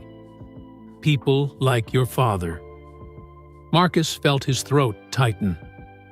The medical bills, the mortgage payments, when we were about to lose our house. That was you? I never knew the names. A foundation handled it. I just provided the funds and guidelines for who should be helped. The silence that followed felt heavy, with 3 decades of secrets, guilt, and atonement. Finally, Marcus asked the question that had driven him all these months. Why didn't you ever tell this story? Clear your name? Explain what really happened? And implicate myself in point shaving, even if it wasn't NBA games? Admit I knew about a gambling operation connected to organized crime and didn't report it? Jordan shook his head. Besides, the story wasn't just mine to tell. There were other families involved. People who'd been hurt enough. People like my family. Yes, Marcus struggled to reconcile the man before him. Honest, remorseful, human. With both the basketball deity of his childhood and the villain of his father's bitter accusations. I have one more question, Marcus said. When I confronted you at the Drake, you said, you have no idea what you're digging into. It didn't sound like a threat. It almost sounded like relief. Jordan was quiet for a long moment. Carrying a secret for 30 years is exhausting, Mr. Gaines. Maybe part of me was ready for the truth to come out. He closed the folder. The question now is, what are you going to do with that truth? I don't know yet, Marcus answered honestly.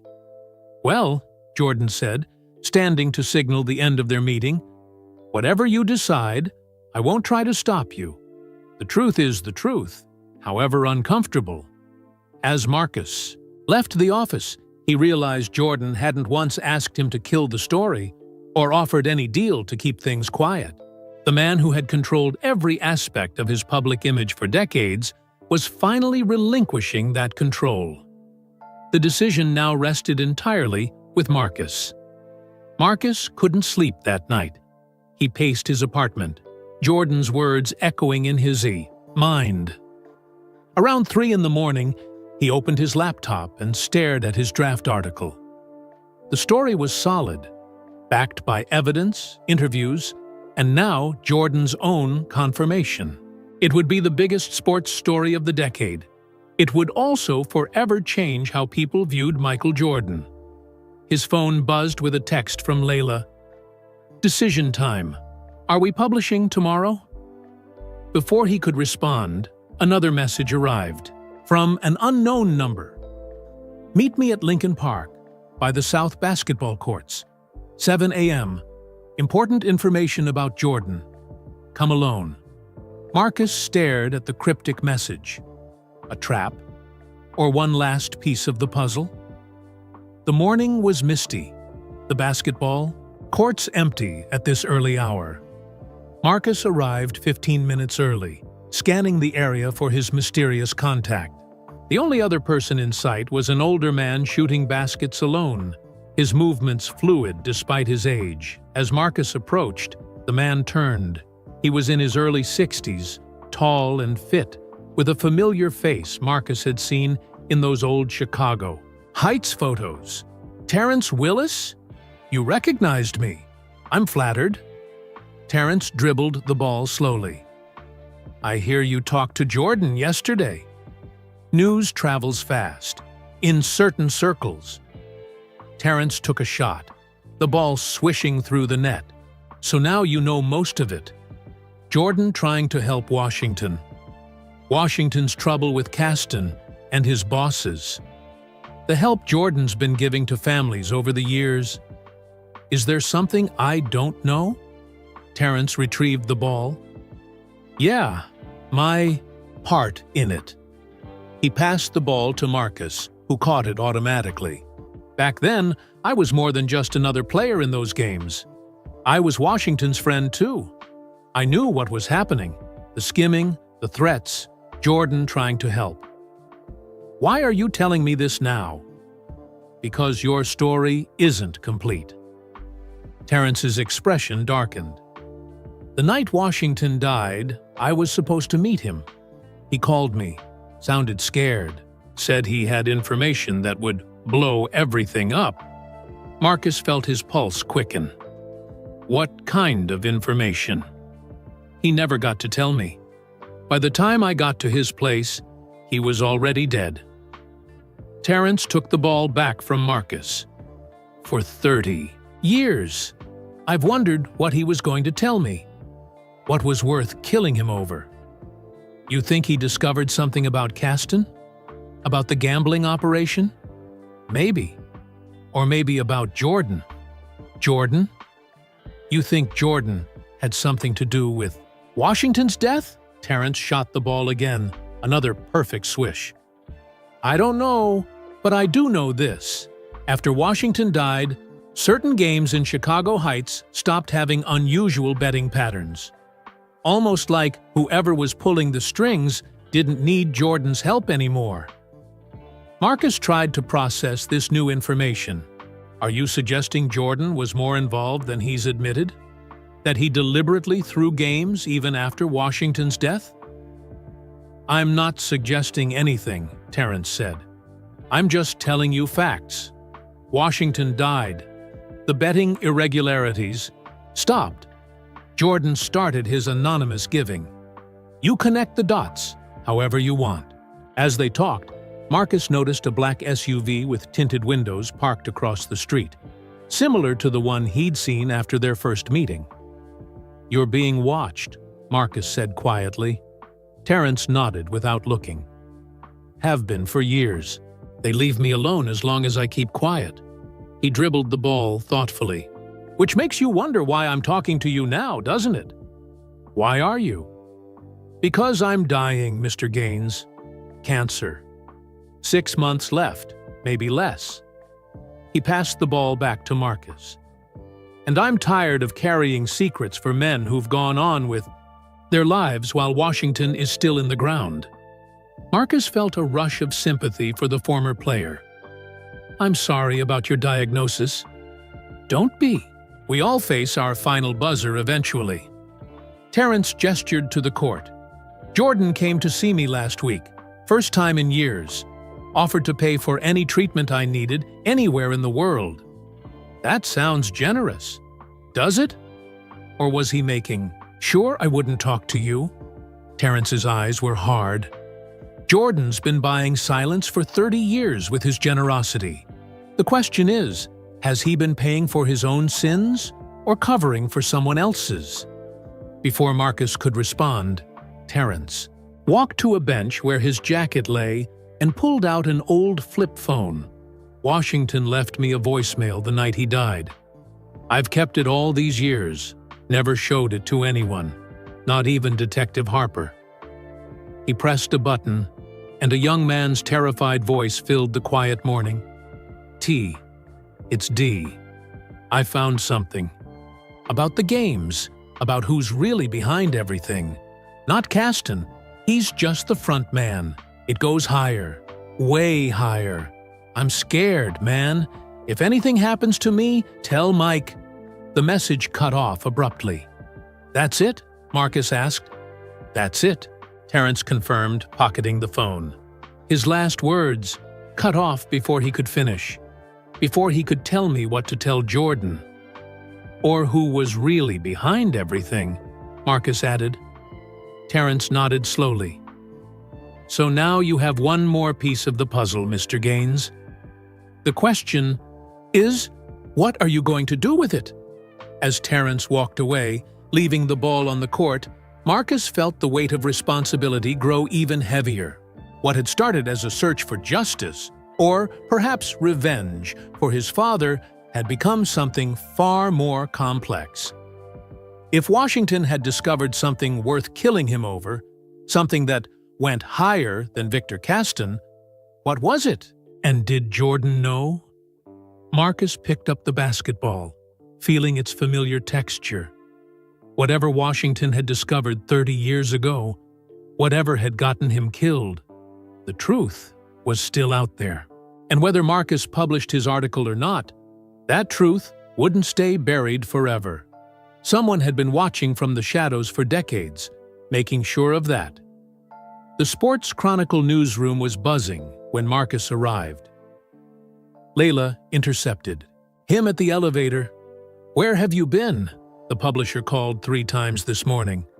"We need to make a decision on your story." Marcus walked straight to his desk, Layla following. "I need to talk to Jordan again." "Again? You already had your exclusive meeting." "There's more to the story," Marcus said, playing Terrence's recording for her. When it finished, Layla sat on the edge of his desk, processing. "This changes things," she admitted. "If Washington discovered something bigger than Caston's operation, something that got him killed, then maybe Jordan doesn't know the full truth either." Marcus opened his laptop. "I need to see him again before we publish anything." Layla shook her head. "The publisher won't wait any longer. We're running something today, with or without a second Jordan interview." Marcus stared at her, then made a decision. "Tell him we need until tomorrow morning. One more day. He won't agree to that without something concrete. Then I'll give him something concrete." Marcus pulled up his draft article and quickly made changes. "A preview, just enough to show we have the story, but holding back the biggest revelations until we can verify everything." Layla read the revised draft. This focuses entirely on Jordan's 30 years of anonymous giving to gambling-affected families. It mentions Chicago Heights, but doesn't get into Washington's death or any potential mob connections. Exactly. It's true, it's verifiable, and it buys us one more day to get the full story right. Layla considered this. "I'll take it to the publisher, but Marcus, whatever you're planning, be careful. People have died over this." After she left, Marcus called the number on Natalie Jordan's business card. To his surprise, she answered immediately. "Mr. Gaines, I've been expecting your call. I need to see your uncle again. Today." A pause. "That would be difficult to arrange. After your meeting yesterday?" "I have new information," Marcus interrupted. "Something Washington said before he died. Something that suggests your uncle might not know the whole truth about what happened." The silence stretched longer this time. "What kind of information?" "I'd rather discuss it with him directly." "That's not how this works, Mr. Gaines." "Fine. Then tell him I have Washington's last words on a recording.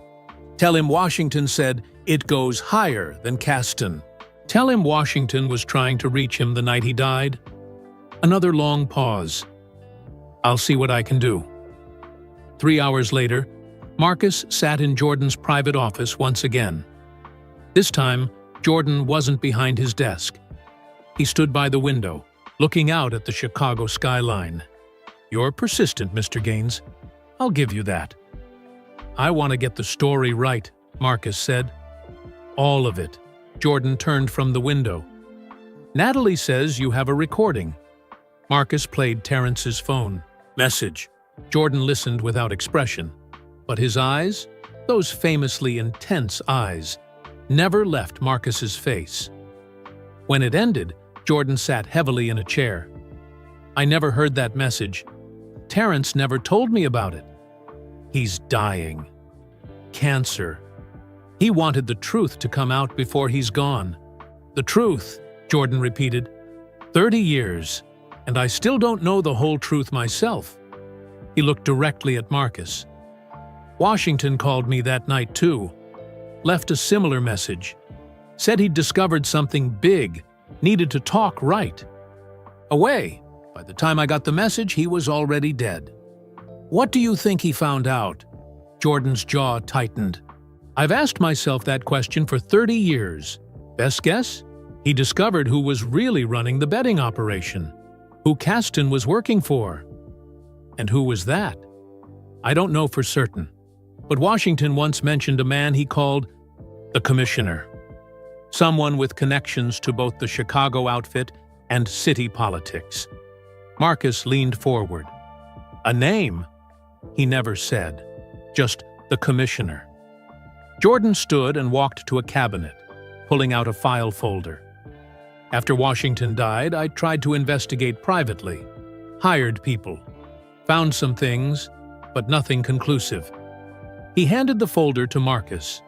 Inside were old surveillance photos, financial records, names and dates.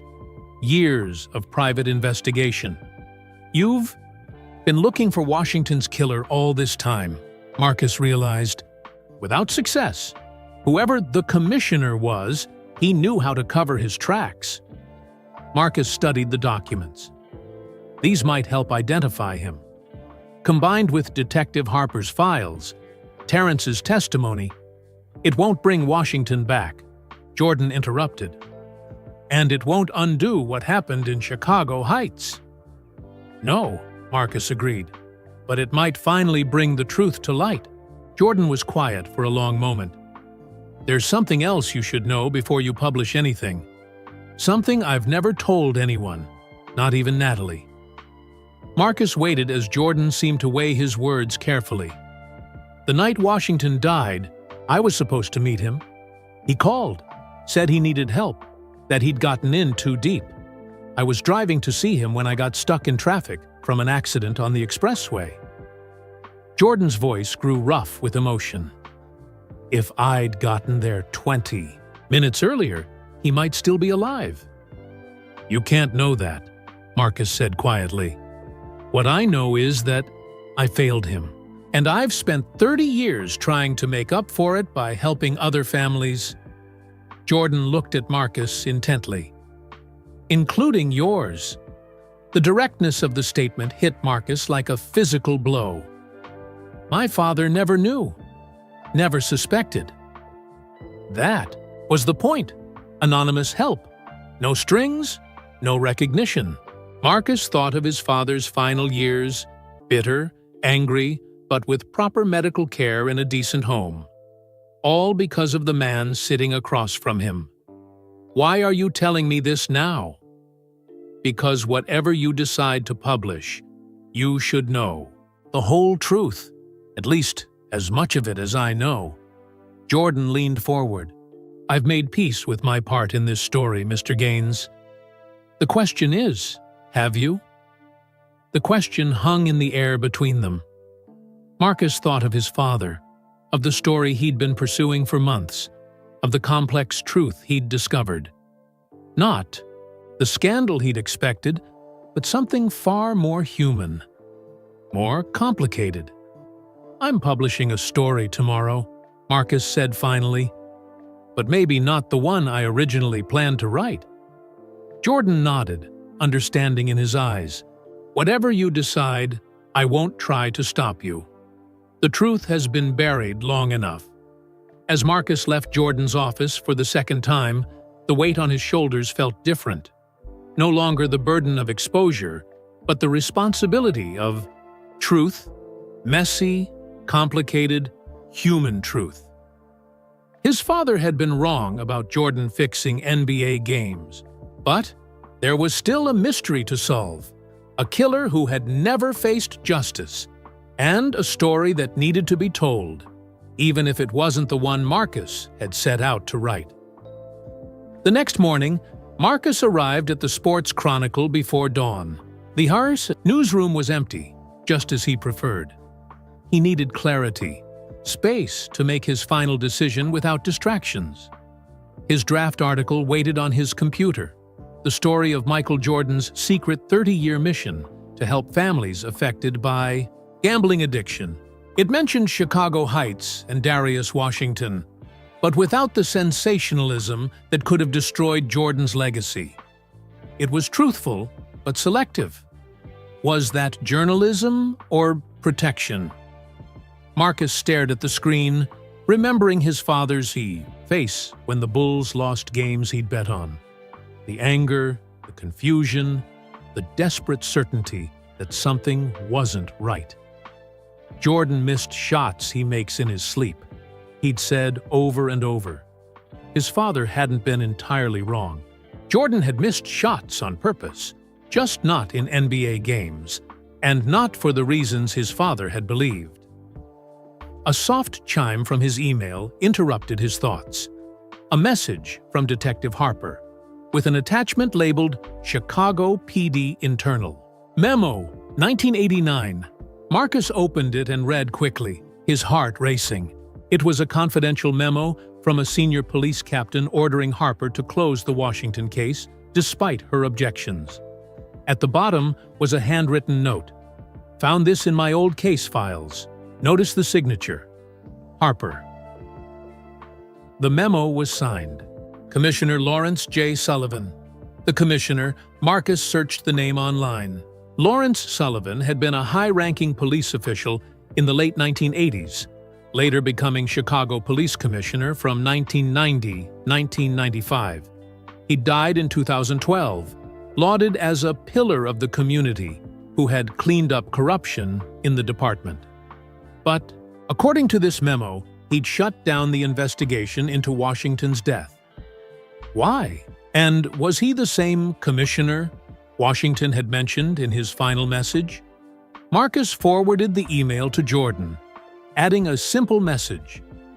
I think I found the commissioner. Too late for justice, but not too late for truth. As sunrise brightened the windows, Layla arrived, looking surprised to find Marcus already at his desk. You're early, she observed. Final edits on the story? Something like that. Marcus gestured to the chair beside his desk. I need your opinion on something. As Layla sat, the elevator doors opened and Natalie Jordan stepped into the newsroom. Her usual composure seemed slightly shaken. Mr. Gaines, Ms. Vasquez. She approached Marcus's desk. I hope I'm not interrupting. You're exactly on time, Marcus said. I'm making my final decision about the story, and I'd like both your perspectives. He turned his screen so they could both see the article. Not the draft about Jordan's secret philanthropy, but a different one he'd written through the night. The headline read, The Commissioner's Shadow, How a Police Captain Buried a Murder Investigation and Protected a Chicago Gambling Ring. The story detailed everything. The Chicago Heights games, Washington's skimming from the mob, Jordan's attempts to help his friend, and most critically, evidence suggesting Police Commissioner Lawrence Sullivan had ordered Washington's death. Investigation closed to protect his connections to organized crime. Jordan was mentioned, but not as the central figure. Instead, he appeared as someone caught in a larger, darker web. A young athlete trying to save his friend, then spending decades anonymously helping others as atonement for his failure. When they finished reading, Layla spoke first. This is a completely different story than what we discussed. It's not about Jordan at all. It's about the truth, Marcus said. The whole truth, not just the parts about a famous athlete. It's a story about corruption, murder, and justice. Delayed, Natalie added quietly. My uncle is a part of it, but not the center. Layla studied Marcus. You realize this means giving up what could have been the biggest sports scandal story in decades? The one that would have made your career? I know. And you're okay with that? Marcus thought about his father, about Jordan, about Washington, about truth and justice, and what really mattered in the end. I am, he said simply. Layla nodded slowly. Then I'll take it to the publisher. But I should warn you, this is a very different story than what he's expecting. After she left, Natalie remained standing by Marcus's desk. "Thank you," she said softly. "I'm not doing this for your uncle," Marcus clarified. "I'm doing it because it's the truth." "I know." She hesitated. "My uncle asked me to give you something, regardless of what you decided to publish." She placed a small wooden box on his desk. Inside was a basketball keychain with the Bulls logo and a handwritten note. "Some debts can never be fully repaid, but we keep trying anyway. Thank you for understanding that. MJ." Marcus felt his throat tighten with unexpected emotion. "He also wanted you to know that he's establishing a public foundation for gambling addiction support," Natalie added, "in Darius Washington's name. He's hoping you might serve on the board." Before Marcus could respond, his phone buzzed with a text from Layla. "Publisher approved your story. Running tomorrow, front page." Natalie saw the message and smiled slightly. "It seems we both made the right decision." As she turned to leave, Marcus called after her, "The letter you sent to Detective Harper. Why?" She paused. "Some secrets protect the guilty. Others just prolong the pain. It was time to let this one go."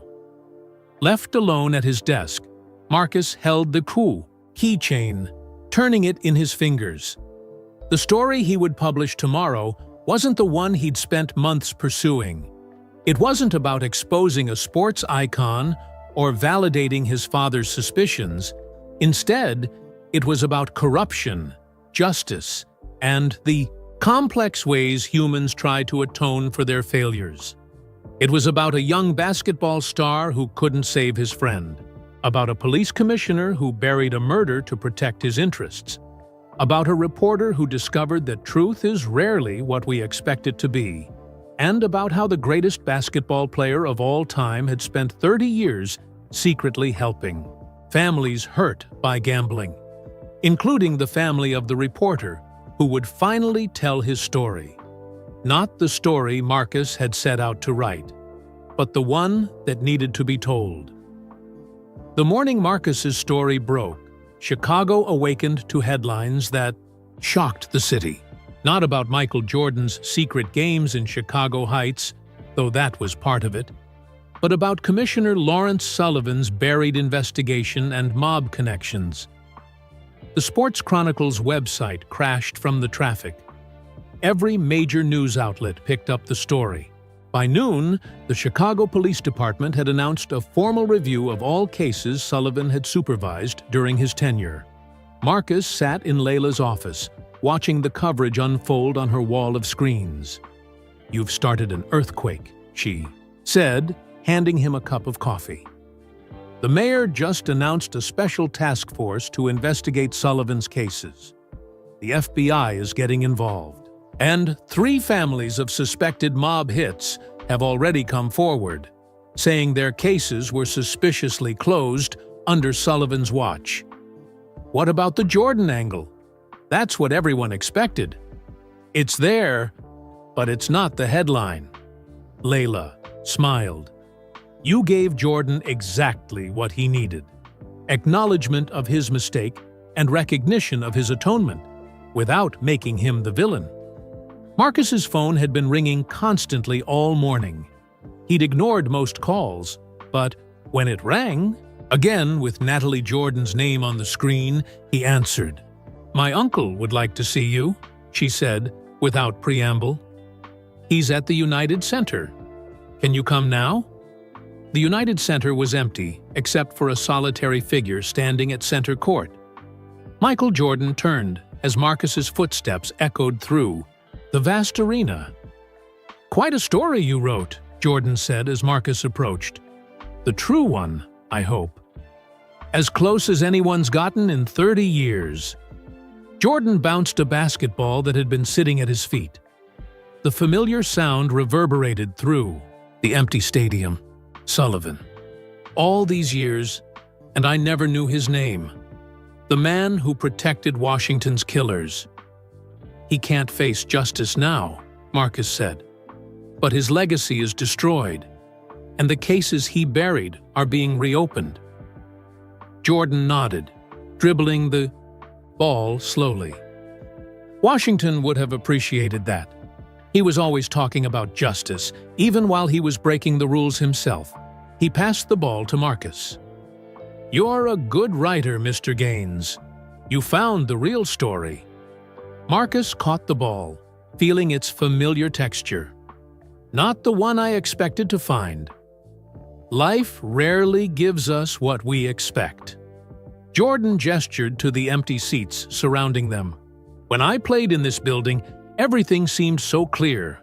Win or lose, hero or failure, black and white." He took the ball back from Marcus and shot it toward the basket. It swished through the net, just as it had thousands of times before. "Though, real world isn't that simple," Jordan continued. "In real life, good people make mistakes. They try to help and make things worse. They try to atone and wonder if it's ever enough." Marcus thought of his father, of the bitterness that had consumed him. "My father died believing he'd been cheated, that the games were fixed, that you were somehow responsible for his losses. And how do you feel now, knowing the truth?" "I understand better," Marcus said carefully. "You made a mistake, trying to help your friend. My father made a mistake gambling away our future. You spent decades trying to make amends. He spent years blaming others." Jordan retrieved the ball. "We all find different ways to live with our failures. The foundation you're starting in Washington's name. Will it be public? Will people know it's you behind it?" "Yes. No more anonymity." Jordan dribbled the ball thoughtfully. "Your story made that possible. Now I can honor Washington's memory openly, without fear of exposing the past. The bad parts are already out there thanks to you. So are the good parts." They stood in silence for a moment. Two men connected by a 30-year-old tragedy and its rippling consequences. "There's one thing I still don't understand," Marcus finally said. "That day at the Drake Hotel, when I first confronted you, you seemed almost relieved, like you'd been waiting for someone to ask about Chicago Heights." Jordan smiled slightly. "Maybe I was. 30 years is a long time to carry a secret." He shot the ball again, another perfect swish. "Maybe I was tired of hiding the foundation's work, tired of anonymous giving, tired of the weight of it all. So my ambush was actually convenient?" "I wouldn't go that far," Jordan chuckled. "But when it happened, part of me thought, finally, now I can tell the truth." As they talked, the arena doors opened and a group of children entered with several adults, a youth basketball clinic about to begin their session. The kids stopped short, eyes widening at the sight of Michael Jordan, standing on the court. Jordan nodded to Marcus. "Duty calls. Can't disappoint the kids." As Jordan walked toward the awestruck children, Marcus called after him. "One last question. Why did you help my family specifically? Out of all the gambling cases, why us?" Jordan turned back. "Your father came to me once, right after Washington died, accused me of fixing games, said I'd ruined his life." His expression softened. "He had a photo of you in his wallet, showed it to me, said no matter what happened, he'd make sure his son had a better life." Marcus felt his throat tighten. "I never forgot that," Jordan said quietly. "A man who'd lost everything, but still cared most about his son. When I started helping families affected by gambling, yours was the first on my list." As Jordan joined the children, Marcus watched from the sidelines. The greatest basketball player of all time, showing kids how to dribble and shoot, his famous, competitive spirit softened by time and perspective. Marcus thought about the story he'd written, now spreading across the country. Not the scandal he'd expected to uncover, but something more valuable. A truth about human complexity, about mistakes and redemption, about the long shadow of the past and the possibility of atonement. His father had been wrong about the games being fixed, but he'd been right about one thing. There was a story there, waiting to be discovered, just not the one either of them had imagined. Outside the United Center, Marcus paused to look back at the statue of Michael Jordan frozen in his famous flight to the basket. The plaque read, "The best there ever was, the best there ever will be." True enough, Marcus thought, but incomplete. The real Michael Jordan was more complicated. A basketball legend who couldn't save his friend, who made a terrible mistake trying to help, and who spent 30 years trying to make it right. Flawed human being who, like all of us, was trying to balance the scales of his life. That was the story Marcus had told.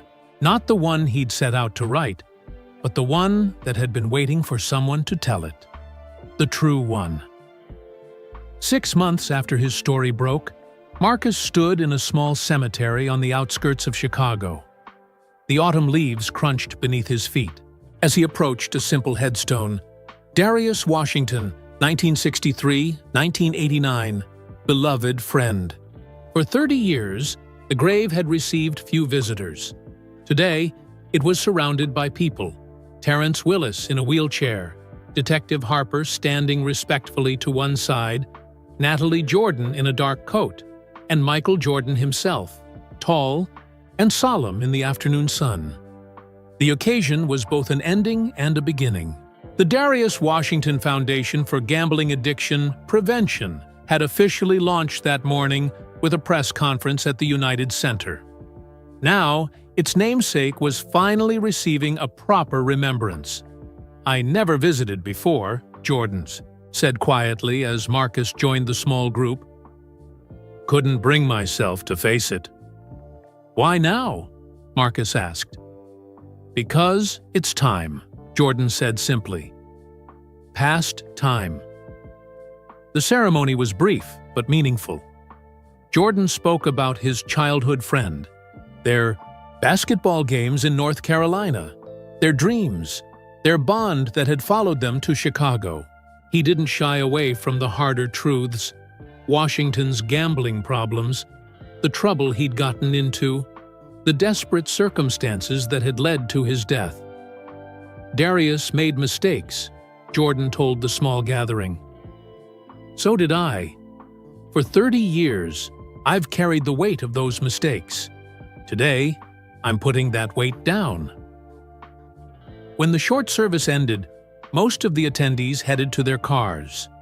Marcus lingered, watching as Jordan knelt by the headstone, placing a hand on it briefly, before standing. "Thank you for coming," Jordan said when he noticed Marcus waiting. "I wanted to pay my respects. Without Washington, there would have been no story." Jordan nodded. "Ironic, isn't it? He caused so much trouble in life. In death, he's helping people he never knew." They walked together toward the cemetery gates. The foundation's launch had been featured in every major news outlet. With Jordan's name and resources behind it, it would help thousands of families affected by gambling addiction. "How's Terrence doing?" Marcus asked, glancing back at the frail figure being helped to a car. The treatments bought him some time. 6 months, maybe a year. Jordan's expression was somber. He insisted on being here today. Said he owed it to Washington.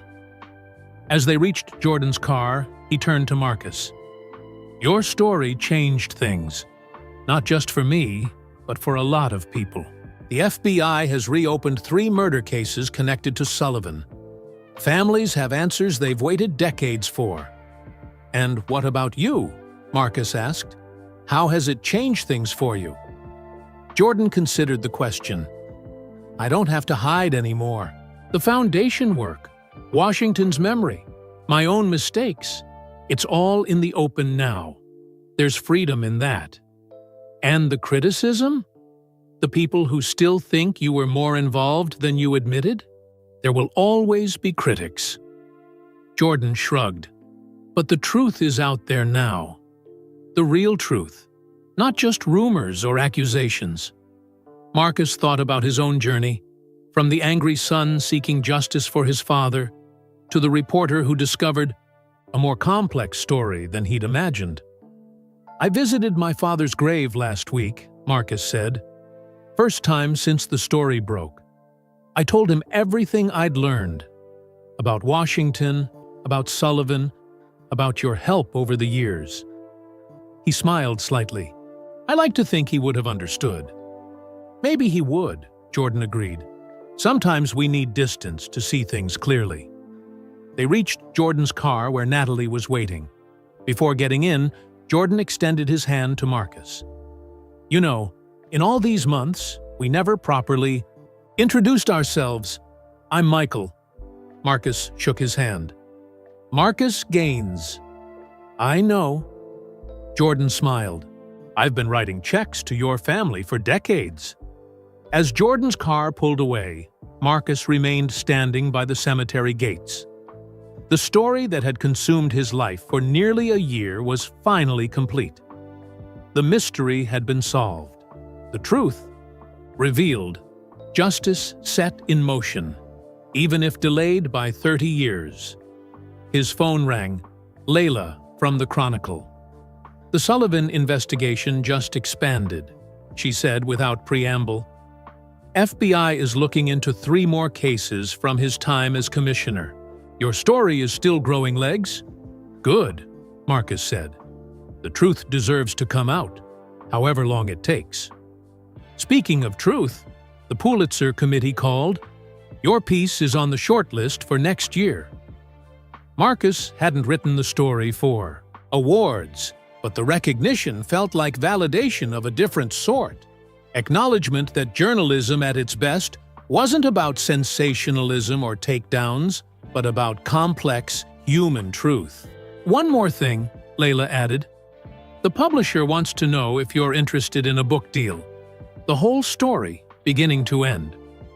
Marcus thought about it. Maybe. But not just about Jordan or Washington, about Sullivan, about the system that protected him, about all the families affected. "Of course, it's your story to tell."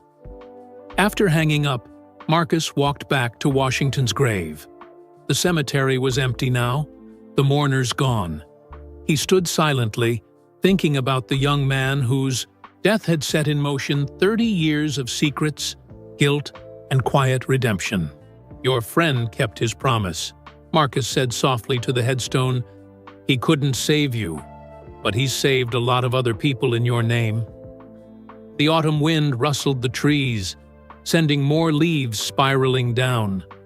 Marcus placed a small basketball keychain, the one Jordan had given him, on top of the headstone. As he walked away, his phone buzzed with a text from an unknown number. It contained only an address in North Carolina, and the words, "If you're writing that book, you might want to start at the beginning. This is where Michael and Darius first played basketball together." And Marcus smiled. Natalie Jordan was still helping him tell the story. The whole story, from beginning to end. The confrontation at the Drake Hotel seemed like a lifetime ago. What had started as an ambushed journalist seeking a scandal had become something else entirely. An unlikely partnership that had brought hidden truths to light. Marcus had set out to expose a basketball legend's darkest secret. Instead, he'd discovered a story about friendship, failure, redemption, and the complicated ways humans try to make amends for their mistakes. Not the story he'd expected. But as he was learning, the most important stories rarely were. Sometimes the truth was found not in the accusation, but in the unexpected reaction it provoked. Not in the scandal, but in the human heart behind it. That was the real story. The one worth telling. Where are you listening from today? I'd love to hear in the comments below. If you enjoyed this emotional journey exploring Michael Jordan's 30-year secret, please like this video and subscribe to the channel for more compelling stories, just like this one. Don't forget to share with friends and family who might appreciate this tale of redemption, forgiveness, and the complex truth behind public personas. Your shares help spread awareness about the importance of looking beyond headlines and understanding the human stories that connect us all. Thank you for listening, and I'll be back next week with another story that will touch your heart and challenge your perspectives.